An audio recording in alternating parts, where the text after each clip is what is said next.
Oh, 6 o'clock. 6 o'clock on the nose. January 23rd, CAPS Committee. Dina, do you do the roll call? Yeah, sure. Terry Whitaker. Here. Debbie Yates. Here. Melinda Tan. Here. Dara McCool. Rachel Tittle. Here. Christina Costable, who will be late. Claire Dixon. Here. Okay, and then make a motion to approve the agenda. Yeah. Is there anyone who has something to add to the agenda this evening? Nope. Okay, so we'll move to approve the agenda. Any public comment? That's a no. Okay, new business and updates. So we wanted to have our new CAPS applicants introduce themselves. Just a few brief words. I'm Sandy Kerfman. I live in Cold Creek Crossing. Oh wait, you might want to spell your name, Terry. Yes, taking please. Notes. I'm sorry. Sandy. With a Y or an I? With a Y. Okay. Kerfman, C as in cat. Oh, I'm glad you said that. I put it with a K. U-R, F as in Frank, M-A-N. Okay. Neighbor of Debbie's, but I've lived in Boulder County since '82. So, real estate broker here, and I'm not sure what else to say. Oh, yeah, like do you keep updated on CAPS because of Debbie, or you're just interested You know what? in the No. Yes and no. If she's sharing that information and we happen to be someplace. But she did say that there were 2 vacancies the other night. And I thought, oh, this sounds like fun. Kind of an amateur artist. Oh, okay. Very amateur. Don't want to give anybody the wrong message. And since we live here, it felt like a great opportunity to be doing something for the community. Yeah. And Hello, welcome. Hi. Oh, you're just in time. You can grab a seat. Yeah, grab a chair over here. Great. We're just actually introducing you guys. Good. Sandy was just introducing herself. Sandy Kerfman, she's one of the Hi. applicants. All right, well, thank you for coming. And Erica? Yep, so I'm Erica Booth, E-R-I-C-A-B-O-O-T-H. Oh, wait a minute. I learned from her. In the Yeah. wrong Yeah. place. E-R-I-C-A, Booth, Yep, with an E or without? B-O-O-T-H. No E. Yep. Okay. And we just moved here 3 years ago from Silicon Valley. So we had our daughter, and then it was hard to imagine living somewhere where every 15-year-old had a Tesla. So we just had our second child. He's almost 3 months old. And we've been trying to get more involved in the community. I've always really loved art and never really felt settled anywhere. So now we live in Rock Creek. It really feels like home. I love sharing art with my daughter. And so this seemed like a really great opportunity. I was kind of updated about everything you guys were doing, and it seemed like the most appropriate place for me. So I want to kind of channel my energy. For work, I lead growth at a computer hardware company. So I run all of our acquisition and optimize all of our customer funnels, and I can code. So I think I to didn't balance understand a that word of that, out. but that's okay. My artistic side. So this is a good balance for me for my work life. All right, next, hi, welcome. Hi, I'm David Weingarten. All right, David, spell the last name. Oh, sorry. It's Weingarten, W-E-I-N, Garden, D-E-N or T-E-N? D. Okay. Garden. Okay. I live in Rock Creek as well. We moved here a year and a half ago from Denver, and I'm a music promoter. I've been in the arts and or nonprofit world for many years now, since through college, so 25 years or so. And I work over at C2 Entertainment, so I bring all the live music into, we have 9 venues that we work with. We do the booking at the Boulder Theater, the Fox Theater in Chautauqua and Boulder, the Aggie Theater and Mishawaka Theater in Fort Collins, and do the Breckenridge Riverwalk and Steamboat Strings Music Pavilion, Steamboat Springs, and then we have some other sort of tertiary places in Vail and Crescent Butte as well. So I've been involved in art and music and bringing in bands for some time, and I think that that art, music, and culture is extremely important for any town or city. And prior to living in Denver, I was in San Francisco and in the arts community over there as well, and so trying to do as much as I can to bring that to the community, because I think that that makes a difference. That makes everything unique and different, and especially when you're sort of living in a little bit more of a suburban world rather than in a town like in a city like Denver or Boulder. I think that art and music and culture is really makes like a place, besides like all the outdoor and the open space areas, it really has brings the community together. It's super important to me and my family. So we'll go around and, well, thank you. Sure. We say you guys are here at at the crux of something very exciting that's happening. So, Great. so we're thrilled that you're here. We've been working very hard in the last year, working on this creative placemaking plan. And so tonight, actually, we're going to have a brief discussion with the, pointing over there, but Amanda's face will be there shortly. Our consultants for the lead for developing this plan. We're going to our goal is to make a motion to move forward with his 5 recommendations tonight. And so starting in February, hopefully with the board's approval of the plan, we have a lot of work to do. So, and it's very exciting, kind of a culmination of all the things that you just said. So, we hope to see you guys. Do you, as applicants, have any questions on the process? I'm assuming you've all been contacted by Karen Snortland, maybe? Mm-hmm. Okay. And any questions? How it works? As far as the application process? Yeah, or Monday night. I don't know if all 3 of them are coming Monday night. I think so. Okay. Oh. And what my understanding, and maybe Dina can elaborate on this, is that it's kind of like a first come, whoever came in first, but all are interviewed at the same time. Okay. And then that person will wait if there's a resignation on board. So I think they're bringing all 3 in at the same time. Great. Just to save that interview process, and if Karen's filled you in on kind of the questions they ask, and No, she hasn't. Oh, she has not. I don't know if That'd there's be good to specific know. questions. When I did it, there were. Maybe they do. Yes. I don't There remember. are no specific questions. The only specific question you will be asked, sorry, I'm Sandy Hammerly. Yeah, You're one of your 7 town trustees. I'm actually here as an alternate tonight. Usually Kevin Ryan or Laura Skrzynski is here.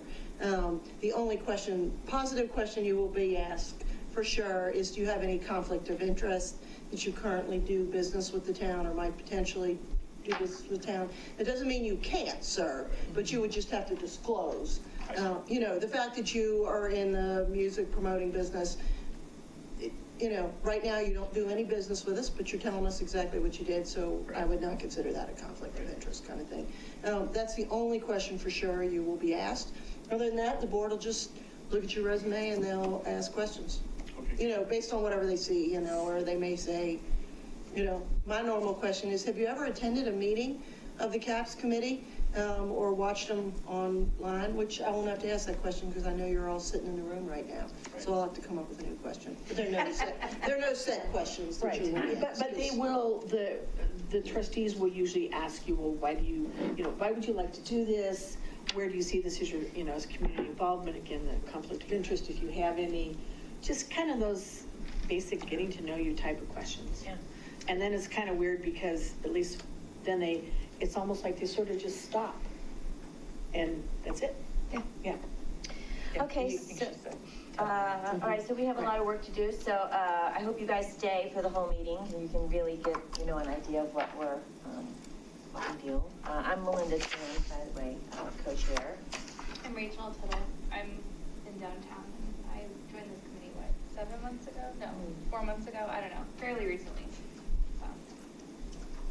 Terry. Sorry, I'm Terry Whitaker. I offered my services for being secretary. I have been a member of the committee since it started, and I can't tell you how many years that is. Like 3 years? For Mm-hmm. 3 years maybe.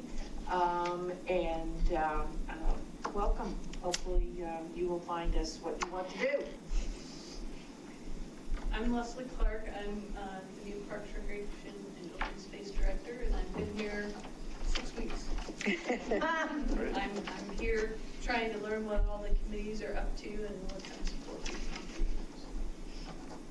I'm Claire Dixon. I live up in Rock Creek as well, and I'm also one of the founding members of CAPS Committee, and it's really fun. We love having new people and hearing new voices, so thanks for coming.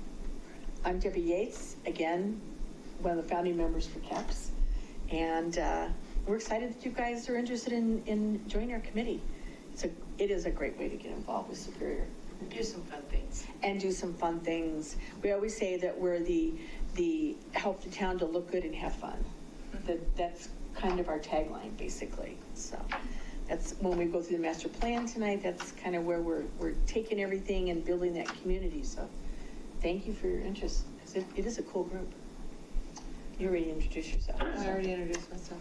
Hi, I'm Dina Miller. I'm the town's cultural arts and event supervisor. Okay, so moving on to item number 6. You guys, there's agendas there if you want to, oh, you've got one? Okay. Can I just start talking before you get Yeah, on the phone? Yeah. So, our goal tonight. Welcome to Join Me. Please enter your conference ID and press the pound key. Make a motion to go forward with the 5 main recommendations that Mitchell has been talking about, for all of these months.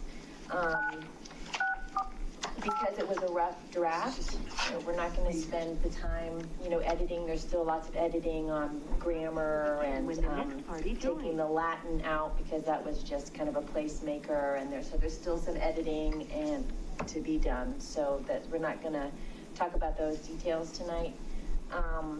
You just wanted to get your feedback on how you felt about it. And then if we're all comfortable, we'll make a motion to move forward for the adoption of the 5 goals. Does that make sense? And then there are kind of we isolated 3 questions for him. Should I go over those first or see if they come up with Let's wait till he's on. We might as well wait till. Melinda, Yeah. I think it would be useful to have part of our discussion not being online. Okay. Mitchell, does that make sense to anybody else? That's up to you. He's charging by the hour, so Oh, whatever you okay. like. And he only has 1 hour I don't really have tonight. like a ton of questions for him, but I think I would really like to just kind of candidly talk, hear everybody's comments and things as we've had a chance to review it. So. Yeah, are you good? Yeah, go ahead. Yeah. Okay, well, do you want to just start, or do you want to hear the 3 things? Oh, is he waiting for us, or? He is. Just for the applicants, this is Mitchell Reardon, by the way. He is with the consulting firm Happy City out of Vancouver. And Happy City, as you can even see from the master plan, what the CAPS committee in the town has gone through in terms of their community engagement, it has been incredibly extensive in all honesty. And so Happy City, Mitchell, and his whole team have basically brought the Creative Placemaking Master Plan to us, and that's who's coming in. And we've been meeting for, oh my gosh, we've seen quite a bit of him over the last 8 months. Yeah.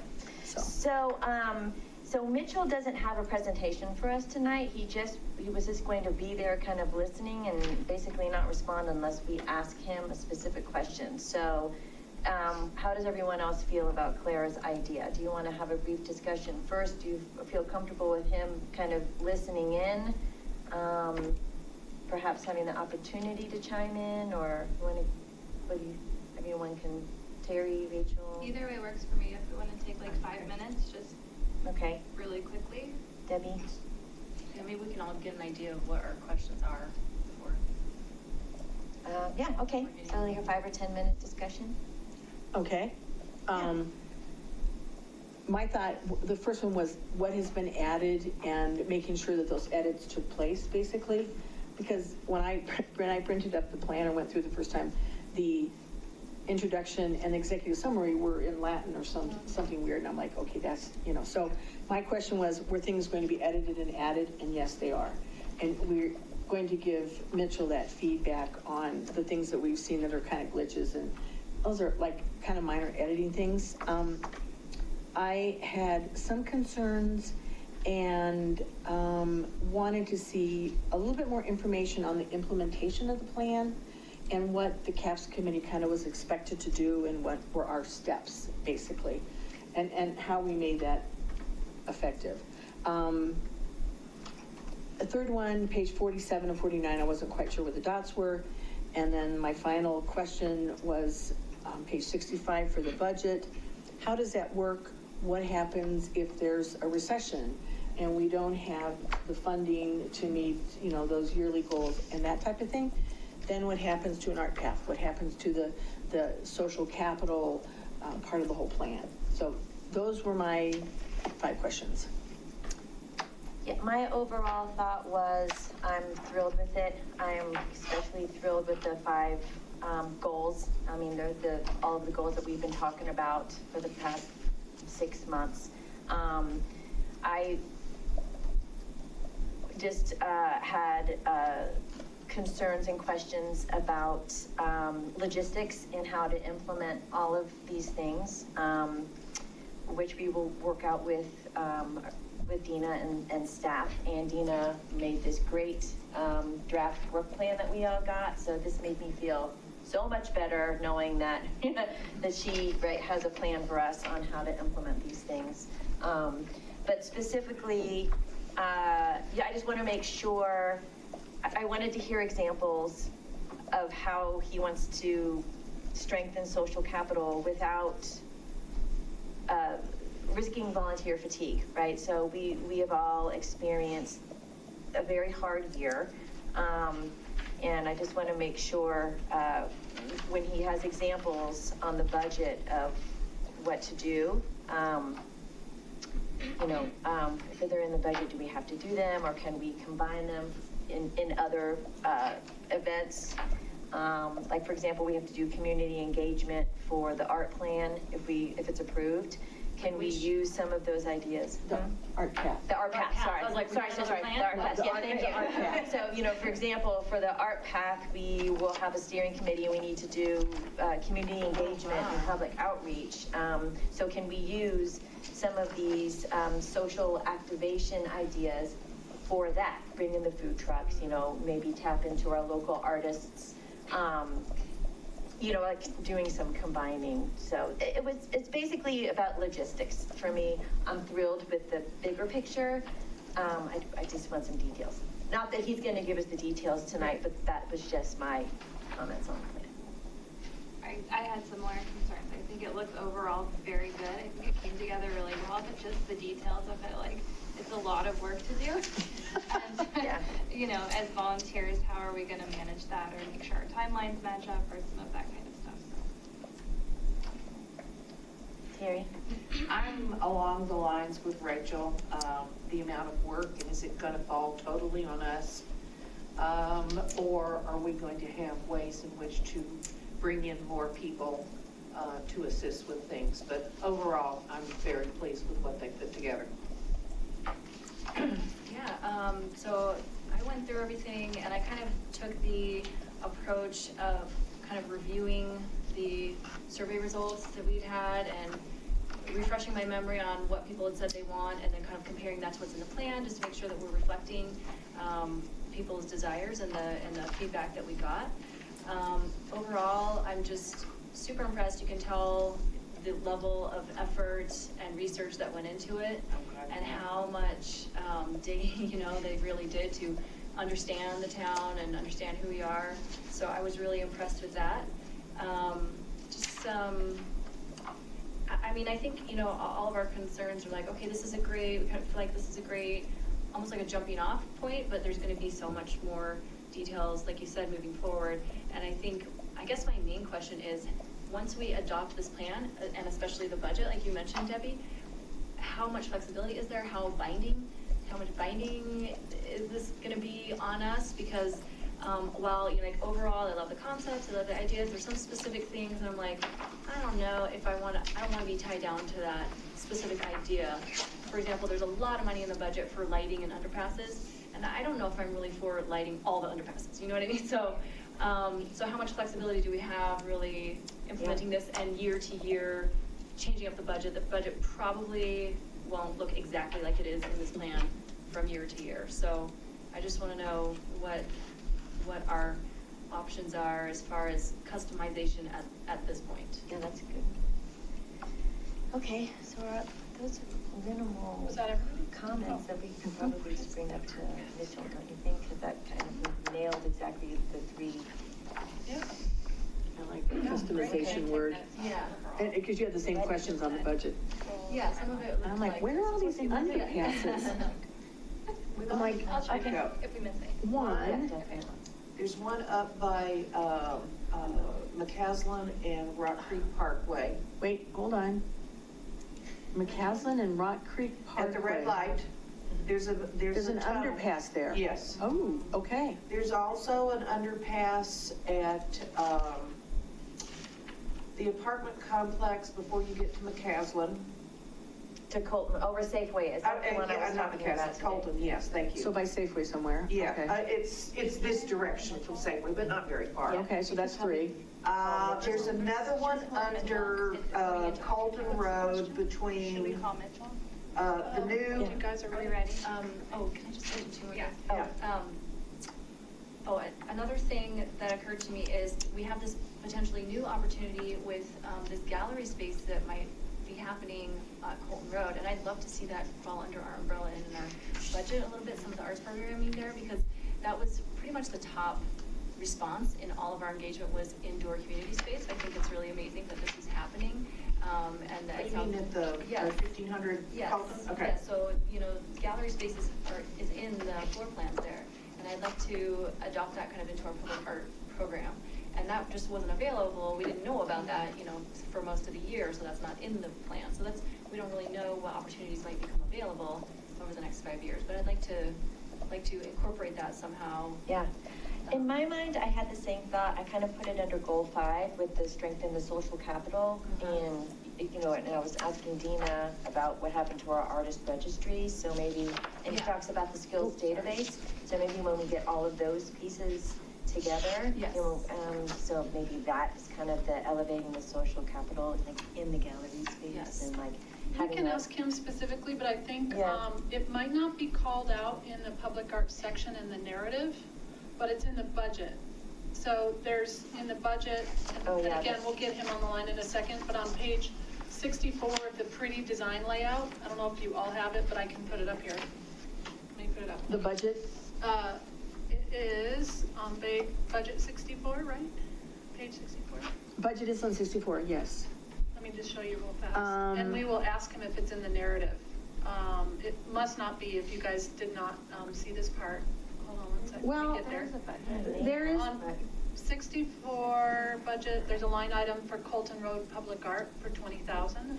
I thought that was on the outside of the building. It's whatever you guys decide. Oh, wait, you're right. There's Right. just a It line does say item. art for Colton. but You're it right. could be inside. I guess I didn't read past it. Oh, I do remember It that. could be whatever you want. It's just their line item, and it's up to you all, assuming that the board, you know, approves you guys Yeah, making there this it is. decision. Okay, so public art, so it's not like This is a one. plan. Right. This is a plan. It's Yeah. like any plan or any budget. It can be changed or altered at any time. So if you guys were 2 years from now to decide, oh, you know what, the world has changed, and we don't think that's the right thing to do, you can certainly do that. Yeah. And You then, know, you know, I That's don't a know really how good that feels. comment. That is a huge, That's- that was huge pressure for us. That little comment was, Yeah. It can be changed The and budget is a altered. recommended budget Yeah. for these Right. things. And you may, you know, the world may change in 2 years from now, even a year from now, you may come up with a completely different priority that at the time you never even thought about it in the plan. But this is what you see right now as your, I mean, good Lord, if somebody had asked me 2 years ago what the town of Superior would be spending money on, I can guarantee you 1500 Colton Road would not have been one of those things. So you can adjust. But this is your plan that you believe in based on the research that you have. So this is not set in stone? Nothing's set in stone. The town of Superior comprehensive plan is not set in stone. It's a plan. Right, they're all plans. And then just to, I just want to agree, you know, with the new opportunities that we have and the funding in all of these projects, I do feel like some of the work that will be involved will probably rise beyond the volunteer level at some point. You know, Do you get this as kind of a theme going on here that? All right, so I think we all agree on that, Okay. but after we talk with Mitchell again, the goal for tonight is for us to make a motion for us to move forward with these recommendations for the board. Okay, so I think we're ready for Mitchell.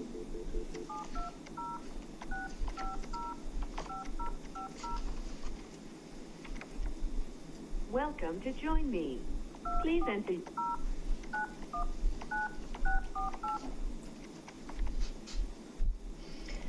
So I was gonna introduce it, but I really. You will now be liked what I placed heard into the from everyone, conference. So I think I'm just gonna have everyone go around. Are you and there, tell Mitchell? exactly what we just said. 'Cause Yeah, hello. Hi. Hi.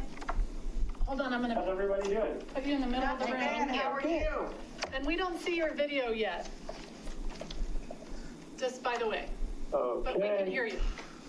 Put that on. Happy 2020. How are things in Vancouver?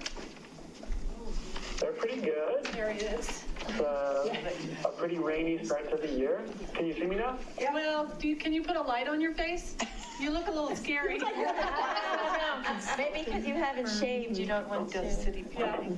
Turn your No, yeah. iPhone I have to, flashlight on your face. I'll try and be closer to the light. There we go. That's okay. Sorry I look so scary today.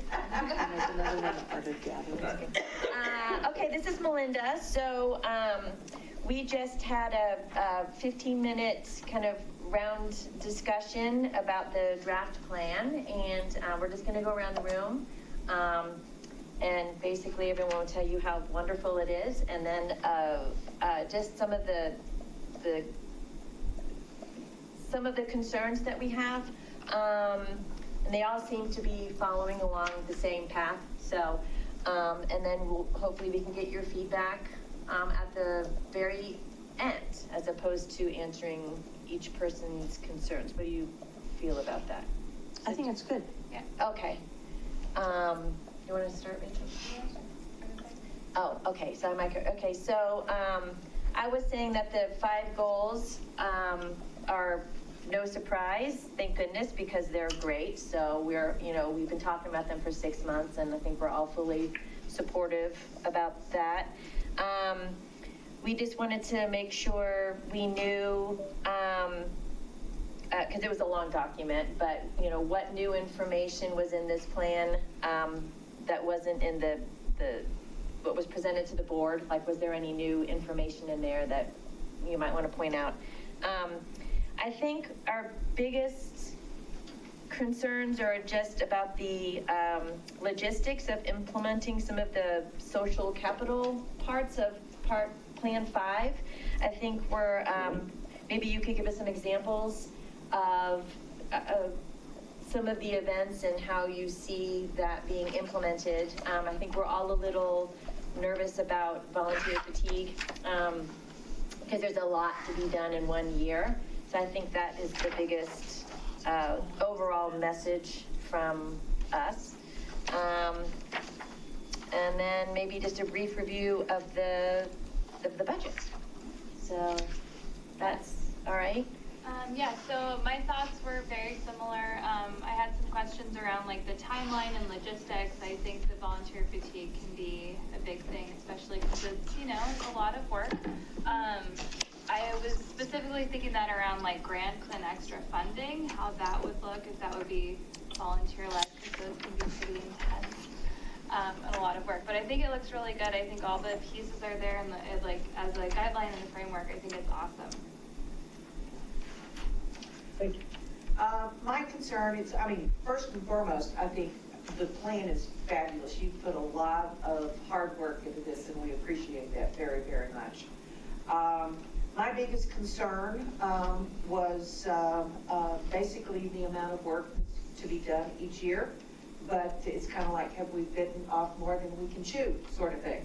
And so that's my concern. And I just agree with Terry. I think you can really see the level of effort and research that was put into it, into getting to know the town, the history of the town, the people in the town, and you know, all the feedback and all the engagement that we did. I think that it really paid off and is reflected in this plan. So I think that's really impressive. And I've just had a lot of fun just reading through it, really detailed and kind of imagining and picturing all these things, bringing it all to life. I had kind of my own ideas and twists on things as I imagined it. And so I guess my main question coming out of it is, you know, the level of flexibility we can have to kind of customize things, or, you know, how strictly do we need to adhere to this plan as it exists right now? So. Debbie? Oh, hi, Mitchell. I think we've covered it to a large extent. Actually, Sandy Hammerly, one of the trustees, just again reiterated my question is the level of flexibility, especially when you look at the budget and that type of thing. And her comment would be, it can be changed and altered. It is just a plan at this point in time, basically. And that was the only question, in how we implement it, so that you are guiding us, or Dina's guiding us, to make sure that this is not a document that just stays on a shelf, but we're actually kind of being guided and directed as a committee to make all these things happen. And that ties into that budget aspect of, you know, and grants, that type of thing, how we can make it happen so that the plan, which is amazing, it's just, yeah, again, and all that community engagement and everything you've taken is just super.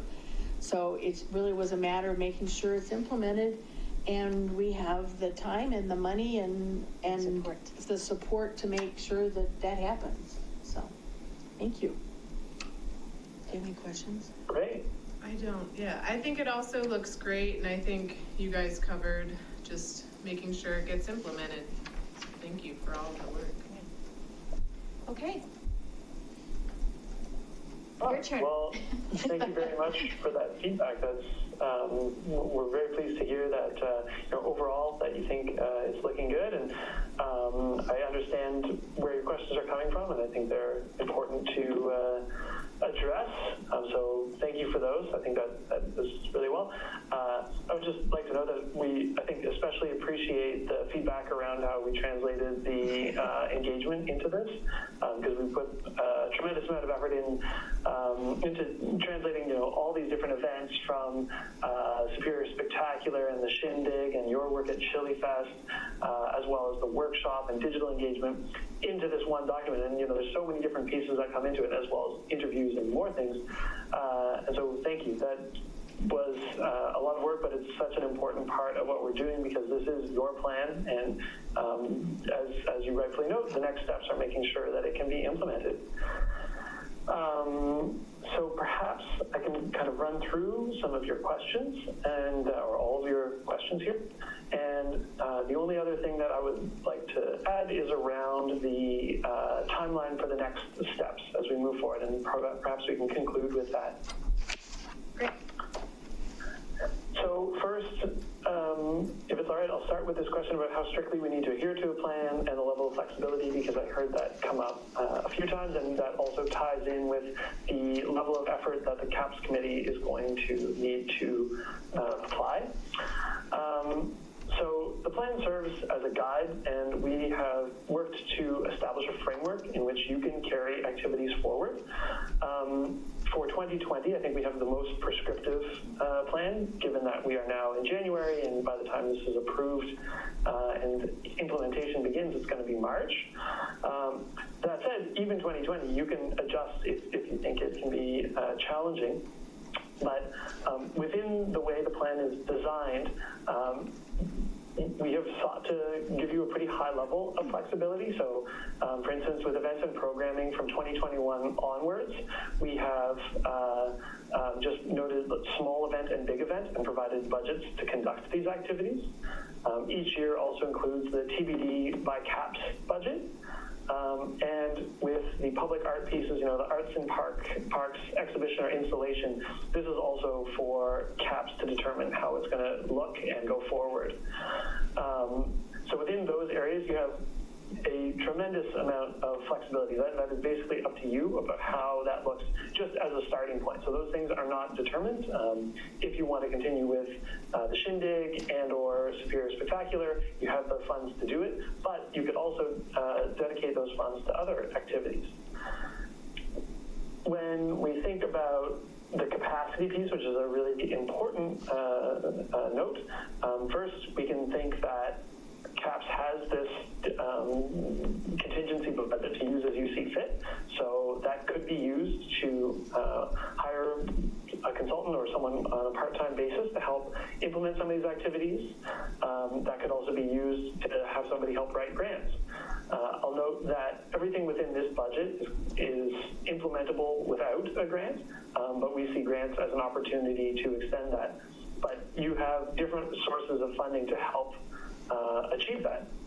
Now, beyond these specific ways that we have sought to fulfill a flexible plan and make sure that you feel comfortable with what you're able to carry forward, I think I heard this a couple of times, but it's worth emphasizing that, at the end of the day, this will come down to what you think you'd like to implement. I heard a lot about implementation, and since we sent this, we have completed a draft of implementation stage, and I think the key pieces there are around the criteria for selecting sites, criteria for the artistic piece, and then a sort of high-level guide about roles and responsibilities. And so I'm happy to touch on that momentarily. But before we do that, we can note that if, there was a significant shift in activity and you wanted to pursue things in a different direction, you have that flexibility. You could, say, remove one of these areas and choose to focus on that, or shift how funding is doing that, as well as seek grants to help expand that funding. And, this does serve as a guide. So one question that I'd received prior to this was about, what happens in a recession? And we've created this budget based on our available knowledge about funding that is directly available right now. If there is a change in that, and, so that could be a recession that hits the town books and you need to reduce the budget, well, then CAPS will have the leeway to do so. On the other side, if Downtown Superior is a wild success and is busy every night of the week, then the additional funding could also go into this plan, and that would be at your discretion. So on an annual basis, you will continue to make a work plan, and I guess that will be aligned with the town budgeting process, so a springtime activity. You'll be equipped with these criteria that we're recommending you use to help decide how that may go forward. And of course, this plan serves as a guide. But if there is a decision and agreement among the committee to shift where things go, you have that flexibility. Let's see. And maybe I'll answer a couple more questions before we get into the implementation piece. Continuing with volunteer fatigue, that's something that will be important to check in on, and certainly consider how the CAPS contingency budget might be used. But you can also, consider how town staff can be involved. You have Dina as a full-time staff person to help implement all these things, as well as her responsibilities around the events. But in combination, you have a reasonable amount of capacity. There's also a contract administrator budgeted for implementing the art path, as that is a very significant commitment over multiple years. So having already budgeted for a consultant there, I think, was a really important step. And we've budgeted currently for one big event and one small event a year.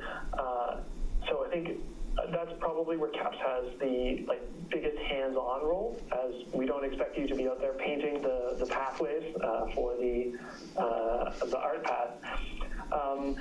If you determined that it was simply too much, you could always bundle that into either one big event or put more funding into the Parks and Exhibition piece. That is all at your discretion.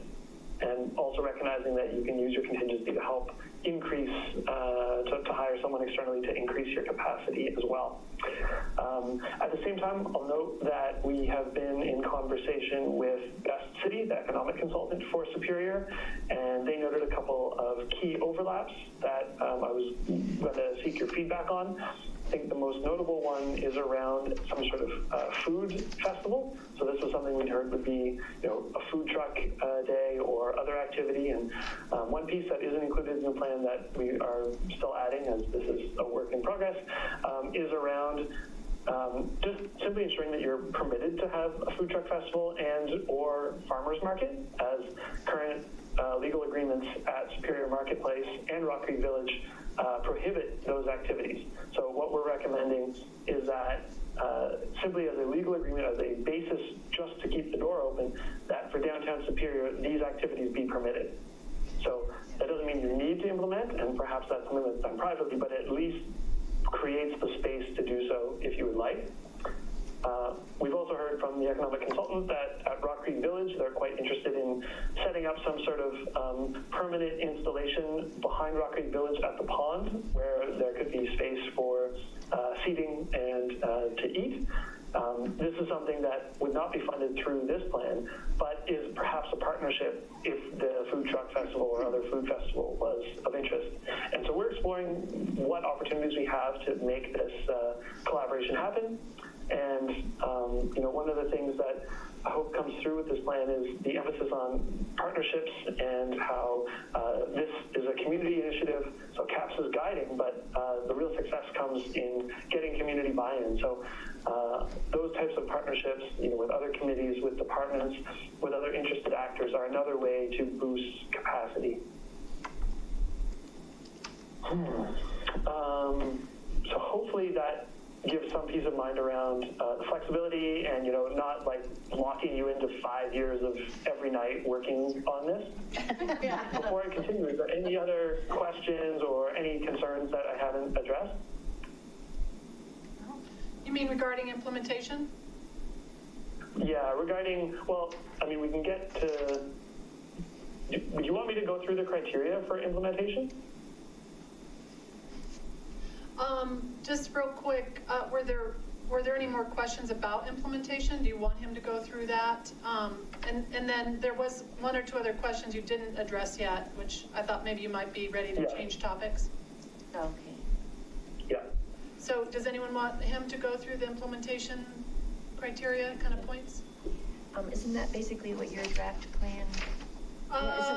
It's a little different. He has. Why don't you go ahead and just give us a very brief overview of that description? Yeah, sure. So we have been looking at the draft. It's been a long day. I don't remember the exact name, but the art handbook guide for procurement, as well as some of the selection pieces that had been determined in the policy piece that the subcommittee's been working on with Tina. And so we used some of that as the basis for what we were going to talk about, or what we are proposing. So we have a series of site selection criteria, which, we have made some recommendations on where things are, but we think this is important and to ensure that there's a rigorous way of assessing how a site matches up with what your goals and achievement are. So these are things, is the site owned by the town of Superior? Is it accessible at least 8 hours a day? Does it help? Would a project at the site help to fulfill the town goals? Is there appropriate budget, staff resources, and CAPS resources to help make sure this project is successful? There's a few more there. And then we also talk about some artistic and creative art criteria that you may want to consider, such as, does the work have artistic merit, unique design, and enduring value? Does it enhance the community identity and celebrate values, arts, culture, and creativity in Superior, as well as really practical pieces, like does it require low maintenance and enable low-cost repairs and stand up to Colorado weather? So the site and system criteria is, let's see here, 2, 4, 6, 8 criteria points, and the artistic and creative piece is 7 criteria. These again are a guide, and we'll have a chance to reflect on them in our next meeting if you would prefer to wait before we go into that level of detail. And then the approval process for these types of pieces is guided by the town's purchasing level approval requirement document. So this is already established by the town, and so we're just following that. So projects under $2,000 can be sole sourced. Those between $2,000 and $5,000 need 3 bids and a department head or town manager approval. Those over 15 require a formal proposal process, and those over 25 also require town board approval. So that's just a standard piece for the town of Superior. And then when we look at how activations might take place, so the CAPS committee is playing the central role in the site and art selection. So we hope that the criteria that we're creating are relevant enough that you'll use those to help guide your decision making. Then you can use that in the art selection process, and where needed, get the approvals required. You'll also play an important role in planning and implementing events and activities. This really seems to be something that the committee has enjoyed from what we saw during Shindig and Superior Spectacular, as well as the Ugly Sweater Open House. So we want to make sure that you have space for that. And then once you have decided on the site and art selection processes, we're recommending that town staff is tasked with implementing these activations and interventions. So that would mean that you're guiding what type of art you want to see there and who the artist would be, but then you're leaving the logistics and the ins and outs of what that looks like to CAPS, or to town staff. And for some of the major projects, such as the Art Path, CAPS may want to create a subcommittee, just recognizing that there's a lot of steps that can go in, and it can be challenging when there's only one meeting a month to make decisions. The other side to that is exactly what you're saying, that there can be fatigue about how much time CAPS members want and can commit to these activities. And so the implementation piece is written in a way that we're guiding how this might go, but there will be points where it is up to you to decide how much does the CAPS committee want to do and how much do you want town staff to take on. And the plan won't prescribe that specifically, and that will give you actually additional flexibility with addressing the fatigue piece and ensuring that you actually want to be very hands-on on this, because it's a big opportunity, but those opportunities also come with a lot of responsibility. I think Mitchell, he's talking about, we already met on this once or twice, right? This art criteria plan, and are we meeting January 31st again to finish that up, right? Right, just a quick review is a 4-person subcommittee met in October to flesh out the first draft of what we're calling still a working title, Public Art Management Plan or Handbook. We have to figure out if it's going to be called a handbook or a plan. But the idea is this document, it's about 10 pages long. It describes how art will be procured in the town. And it doesn't matter where the budget comes from, but it could come from any budget in any spot in the town. But mostly it'll come from, the cultural arts budget, because that's where the funding is right now. and the subcommittees fleshed it out. We have one more meeting scheduled for January 31st. And of course, we will invite anyone else to join the subcommittee. We right now have 4 people on it. So any more than that will be most of the CAPS committee right now anyway. But they will then make a recommendation to the group in a future meeting, we don't know which meeting, to finalize what this management handbook will say, and then that will go to the board later. It will be attached in its current form as an appendix to Mitchell's master plan in draft form, so that the board can just at least review where it stands today and where we're headed with the topics that are addressed in the handbook.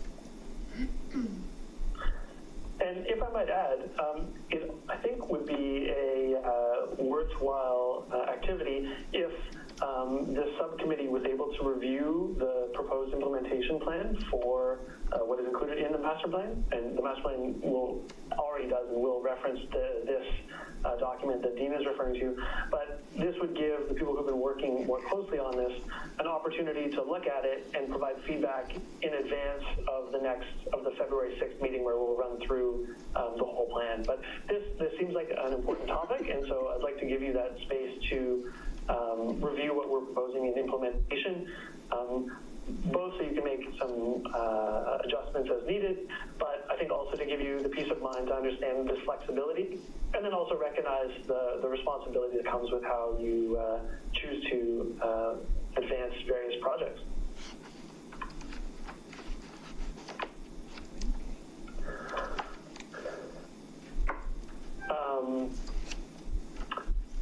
Any more questions okay, on implementation? Oh, so I think the last question we had was for just to expound on goal number 5, the kind of strengthening and elevating social capital. Maybe some recommendations on how you would get this done. Just some examples of, are they events or are they, or it just seems to me that achieving some of the goals of number 5, like strengthening social capital, is kind of what we would do as an event, which is actually goal number 4, right? Like trying to, tap into our local resources and get a network of our local artists and, the skills database. And so do you foresee those things going together, or just, a few sentences on the difference between the two? Yeah. Thanks for flagging that, Melinda. And I'm afraid I have more than a few sentences, so please indulge me. So based on what I'd heard in advance of the meeting and in conversations with Dina, we talked about shifting this a little bit. And I think it will help to clarify some of this and take some of the uncertainty off the table, and at the same time create some new ways to move forward. So first and foremost, I'm suggesting to change it from elevate social capital to elevate creative capital. And from here, we're looking more at Superior's creative sector and how we can support it. So I think we would turn the skills database into a creatives roster. So we know who all the creatives and artists in Superior are. And that would be the first step to ensuring that Superior artists and creatives are included on regional and state rosters. So you have these locations where basically a database of artists and creatives who can be tapped into for various activities to do art pieces. I mean, it could happen in Superior, but it could also happen elsewhere. And so this is just a way of increasing their profile. So the database becomes more concrete in that regard, and it has like an external value. So shifting from just having the skills that people have in a base that, you might look at, to knowing who all the artists are, so that, if you want to do a small exhibition that doesn't require going to a public hall, you'll have those Superior artists on hand, but also to ensure that you can promote them in other towns across Colorado.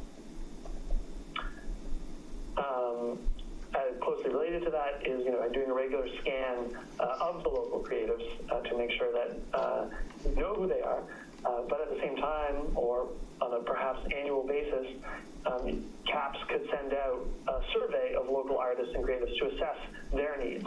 And so in the flexibility of the plan, this is another key piece, that artists and creatives are feeling that the plan is responding to their needs. We would suspect, or we in other cases have seen these to be like quite short surveys. You don't necessarily get a lot of, people don't want to put in a lot of time and effort to responding, but they do want to share their views here. So this would be a relatively low effort thing where you create a survey once and then you just keep using the same one year by year so you can measure any shifts over time. And then you're looking at the results as well. Given Superior's creative concentration right now is fairly low, you would be getting, say, under 20 responses at this time. And I mean, if you were wildly successful, you may need to devote some additional budget to looking at the responses. But again, this is a fairly small task that could help to better understand how the town, or how creators in the town are feeling their needs are being met. And a third one is working with the Chamber of Commerce to establish an award for creative businesses. So helping to make sure that Superior's businesses are being recognized. And I guess I have a couple more. So I'll just reiterate that the shift here is from activities that kind of tie into events and the social capital to making sure that Superior's creative capital is being recognized. And doing so in a really cost-effective way. We don't think this comes with much cost, and also a time-effective way, that this shouldn't take too much time from the CAPS committee. And you may have subcommittees that take on some of these tasks, but none of the activities that we're suggesting here are very time-intensive. So an additional one is to offer time and space for cultural and artistic programming at Superior's new community spaces. And what I heard as we were starting about a gallery space at Colton would be a perfect location for that. So, I mean, that one is already being done. And I guess you go into questions about who is managing the 1500 Colton space, but I would suspect that the town is putting resources into having staff at that site as well. And ensuring that you're documenting what's going on. So that basically just means, like, when you budget for an event, make sure that you have a little bit of budget for a photographer or a videographer to make sure that you're getting those great pictures like we had from Superior Spectacular that you can then use, or the town can use, to promote future activities. So this is a fairly notable shift. And I just want to check in with you and see if anyone has any questions, or if I need to clarify it further, or if there's anything else that you want to flag about it. So I have a question. So the recommendation or goal, or whatever you want to call it, of the plan, number 4 is events and programming. And so you're saying that the bottom sentence of that is identify opportunities to support social connection among residents and visitors of all ages. So basically, when you look at that, that's where you're getting your social capital. And then number 5, as our goal, is to elevate creative capital. That is correct. And you're going to add in a fair amount, it sounds like, under that number 5, elevate creative capital. Is that correct? And does he bring that back to us?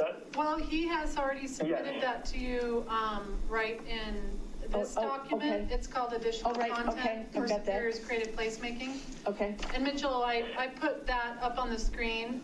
So big idea 5 is elevate social capital. So the pretty document is not the final text. The final text would be the Word document that he sent you, that has my red line The edits? draft Oh, text, the one that- because there's still okay. a couple of changes. Yep, and then this is the final text for the big idea number 5. In And this in was, here. Yep, and this was sent to you as well as a link in the email last Saturday. And I'll just qualify by saying that's the draft text.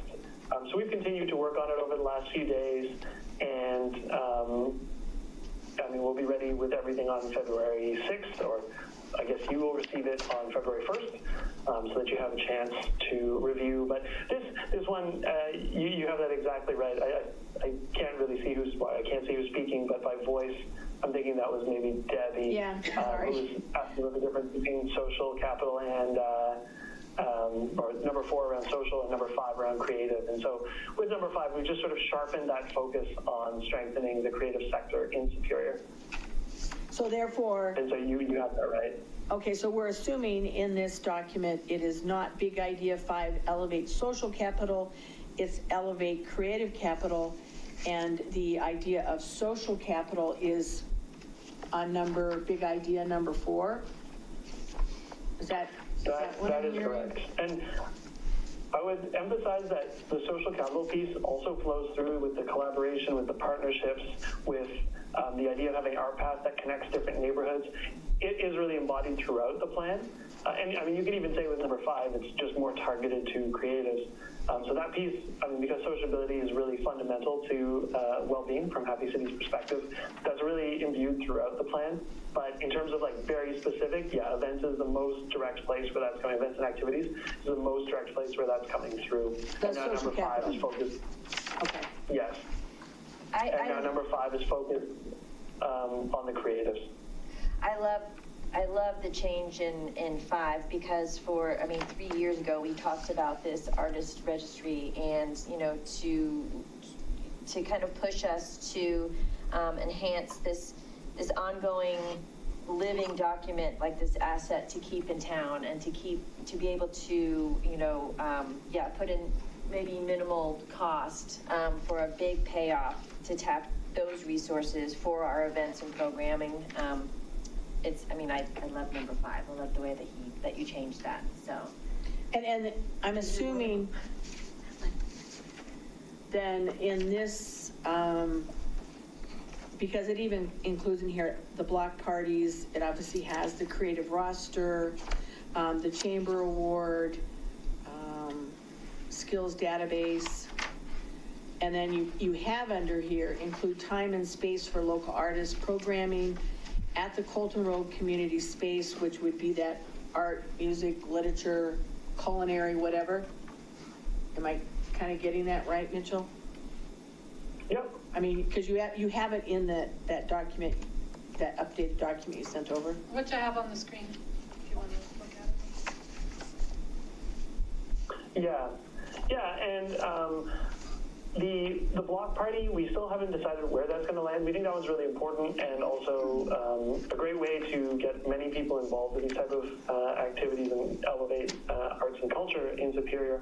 That might fit under 4. I don't know if you have feedback on where you think that should be. I mean, given that it's an event, it might be a better fit there. I think it would be. I like it under 4. Yeah. And we did block parties when we first started. Oh yeah, first year, so almost 3 years ago, and it was really successful. And we spent no money. We spent like, what, $300 or something? That's the ibuprofen for my back. Okay, Yeah. Mitchell, I put block parties under events and programming. Great. And yeah, also designed to be very cost effective. The idea is that just one weekend in the summer, at your discretion, that certain bylaws around having events in the street are waived, and you have town staff support for making sure that signage is in place and that people understand what this means. And basically, we're just taking away rules to make it easier to do these things. So very low cost, very low effort for CAPS, but a way of getting all sorts of people across Superior involved with this. And the kind of thing that we would imagine starting kind of small as people learn about it and then growing year by year.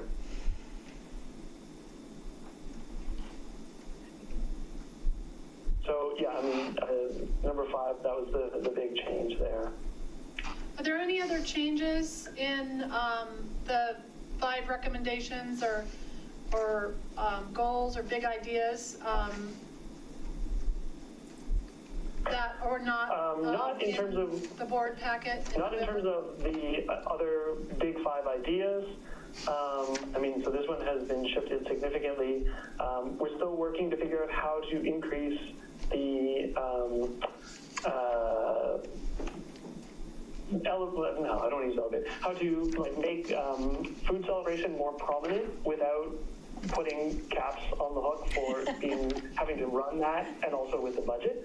So this call with Better City about how that something could be done at Rock Creek Village, as well as just making sure that you are allowed to have food festivals at downtown Superior are 2 steps to do that. So it's a little more elevated than what you're currently seeing in that plan, but like you all rightly recognize, there's a lot of effort already in here, so we don't want to spread you too thin or the budget too thin.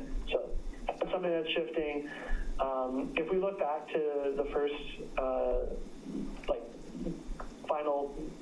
the first major step towards delivering this master plan that we had back on October 24th, you can see that electrical boxes has been removed and signal boxes is in. We've taken out the banners completely because we understand wind is just going to be way too much of an issue. We heard that outdoor gyms, there was already one in one place and that was enough. Light installations on buildings didn't fit. So these were a few of the things that have been removed, but they're at the smaller level based on the feedback that we received. I mean, and a couple of others I guess I can note is there's very strong interest in a bar, brewery, or drinking establishment. This is something that we consider to be outside the plan, so we think it's going to happen with downtown Superior, quite confident in that, but this isn't something that CAPS is going to be responsible for delivering for a host of reasons. Well, it's a great idea that you have basically communicated with, Best City, and you guys are collaborating together to take his ideas for economic development and bringing that to downtown Superior and Superior Marketplace, Rock Creek Village, that kind of stuff. So we appreciate you reaching out to the economic team at the same time. Okay, Thank you. Yeah, we think it's really important to link these things, and Better City has been really responsive with it. It's been great to work with them. So yeah, that's been, I think, quite good. They will be in Superior on Monday to provide an update to the board, and one of the ideas that they're looking to explore is this like small sort of artisanal village style idea. They have an example from Utah called Gardner Village, and the idea is that you can have very small spaces for people who make things to go and sell, and we don't know too much about it because it was, a sort of high-level conversation, but it sounds like that also might align with the art path. That could help to activate one section of it and help, that would be out of both CAP's responsibility and wouldn't require the budget. So we see a nice opportunity there if it fits with the town, and, there's many steps to go through, but wherever we can combine these win-win scenarios, we think it's really valuable. And we see a lot of opportunities with other committees and departments for CAPS to do this over the next 5 years as well. Mitchell, can you spell out, because I know that the guy, what's his name, from Best City? Adam. He sent over the pictures. How do you spell Gardner Village? Because it's really pretty cool. So it's Gardner. Okay. Yeah, Gardner Village in Utah. Yeah, and again, like the implementation of something like this would be from outside the creative placemaking budget, but there's a nice connection there, and it might actually help to stretch funding for certain activities a little further. Okay, so we need to wrap it up pretty soon here. Does anyone else have any questions? We get off topic for anyone to feel like they weren't heard, or? I feel like there was something about budget, maybe a couple of things.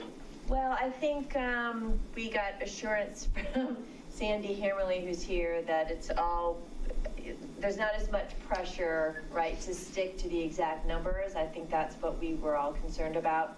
The flexibility was, I think, the important piece for us, unless someone else has a... No. Okay. I'm good. I'll just flag one piece, which was around the underpasses.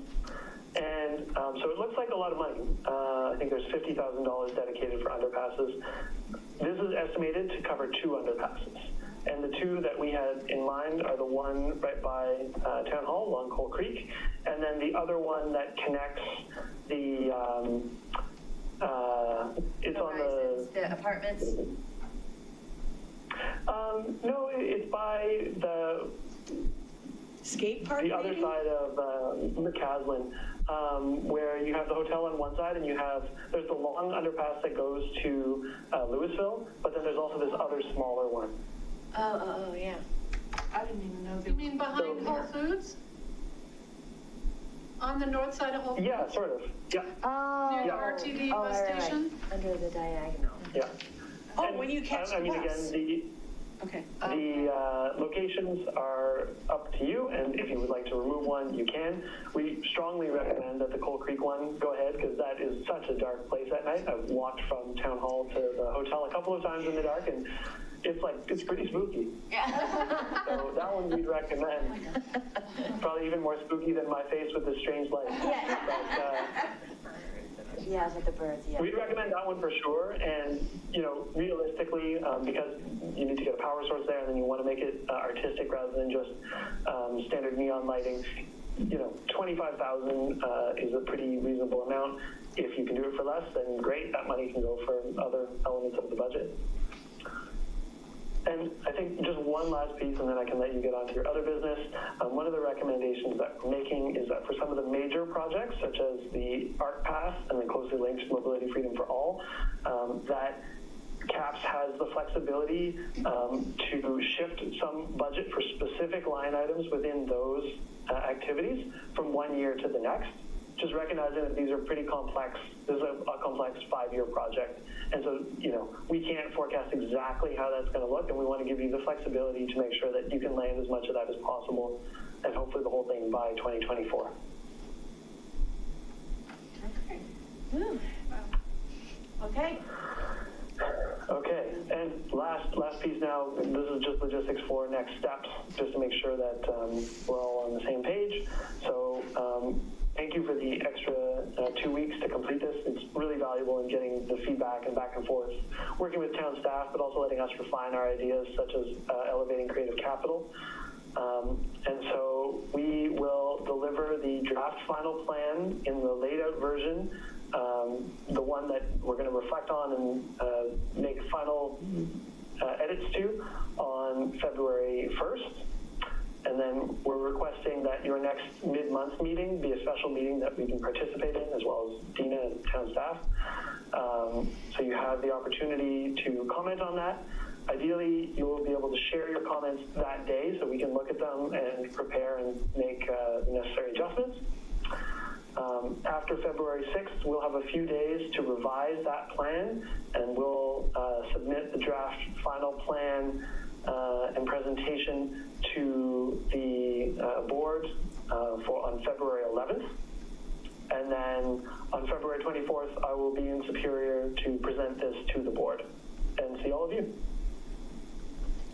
Okay. Awesome. And then the final plan, if all of this goes to plan, is going to be submitted on February 28th.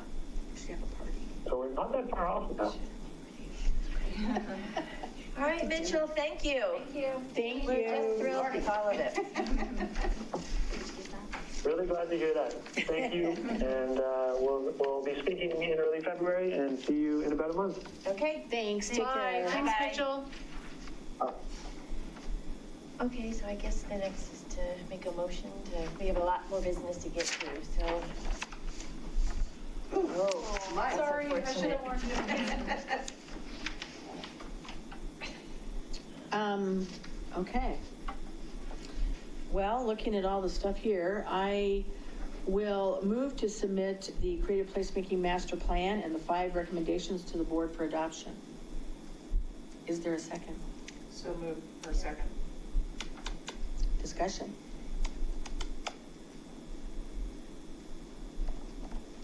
No discussion. So we all vote? We vote, and you call vote. Call for a vote, say, raise your hand, or say, say So those aye. in if you favor of? approve. Okay. Okay, unanimous Right. pass. And Debbie moved, who seconded? Me, Terry. Terry.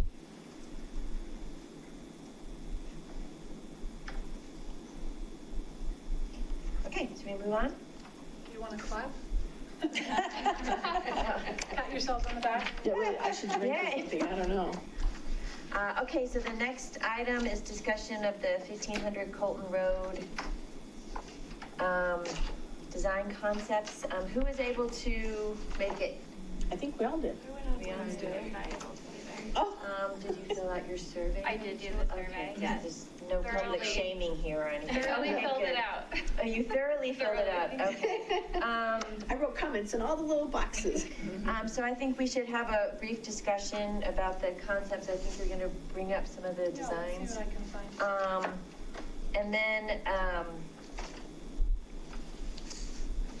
Sandy suggested that we can just make a recommendation to try to be included in more decisions in the decision-making process, or nothing formal.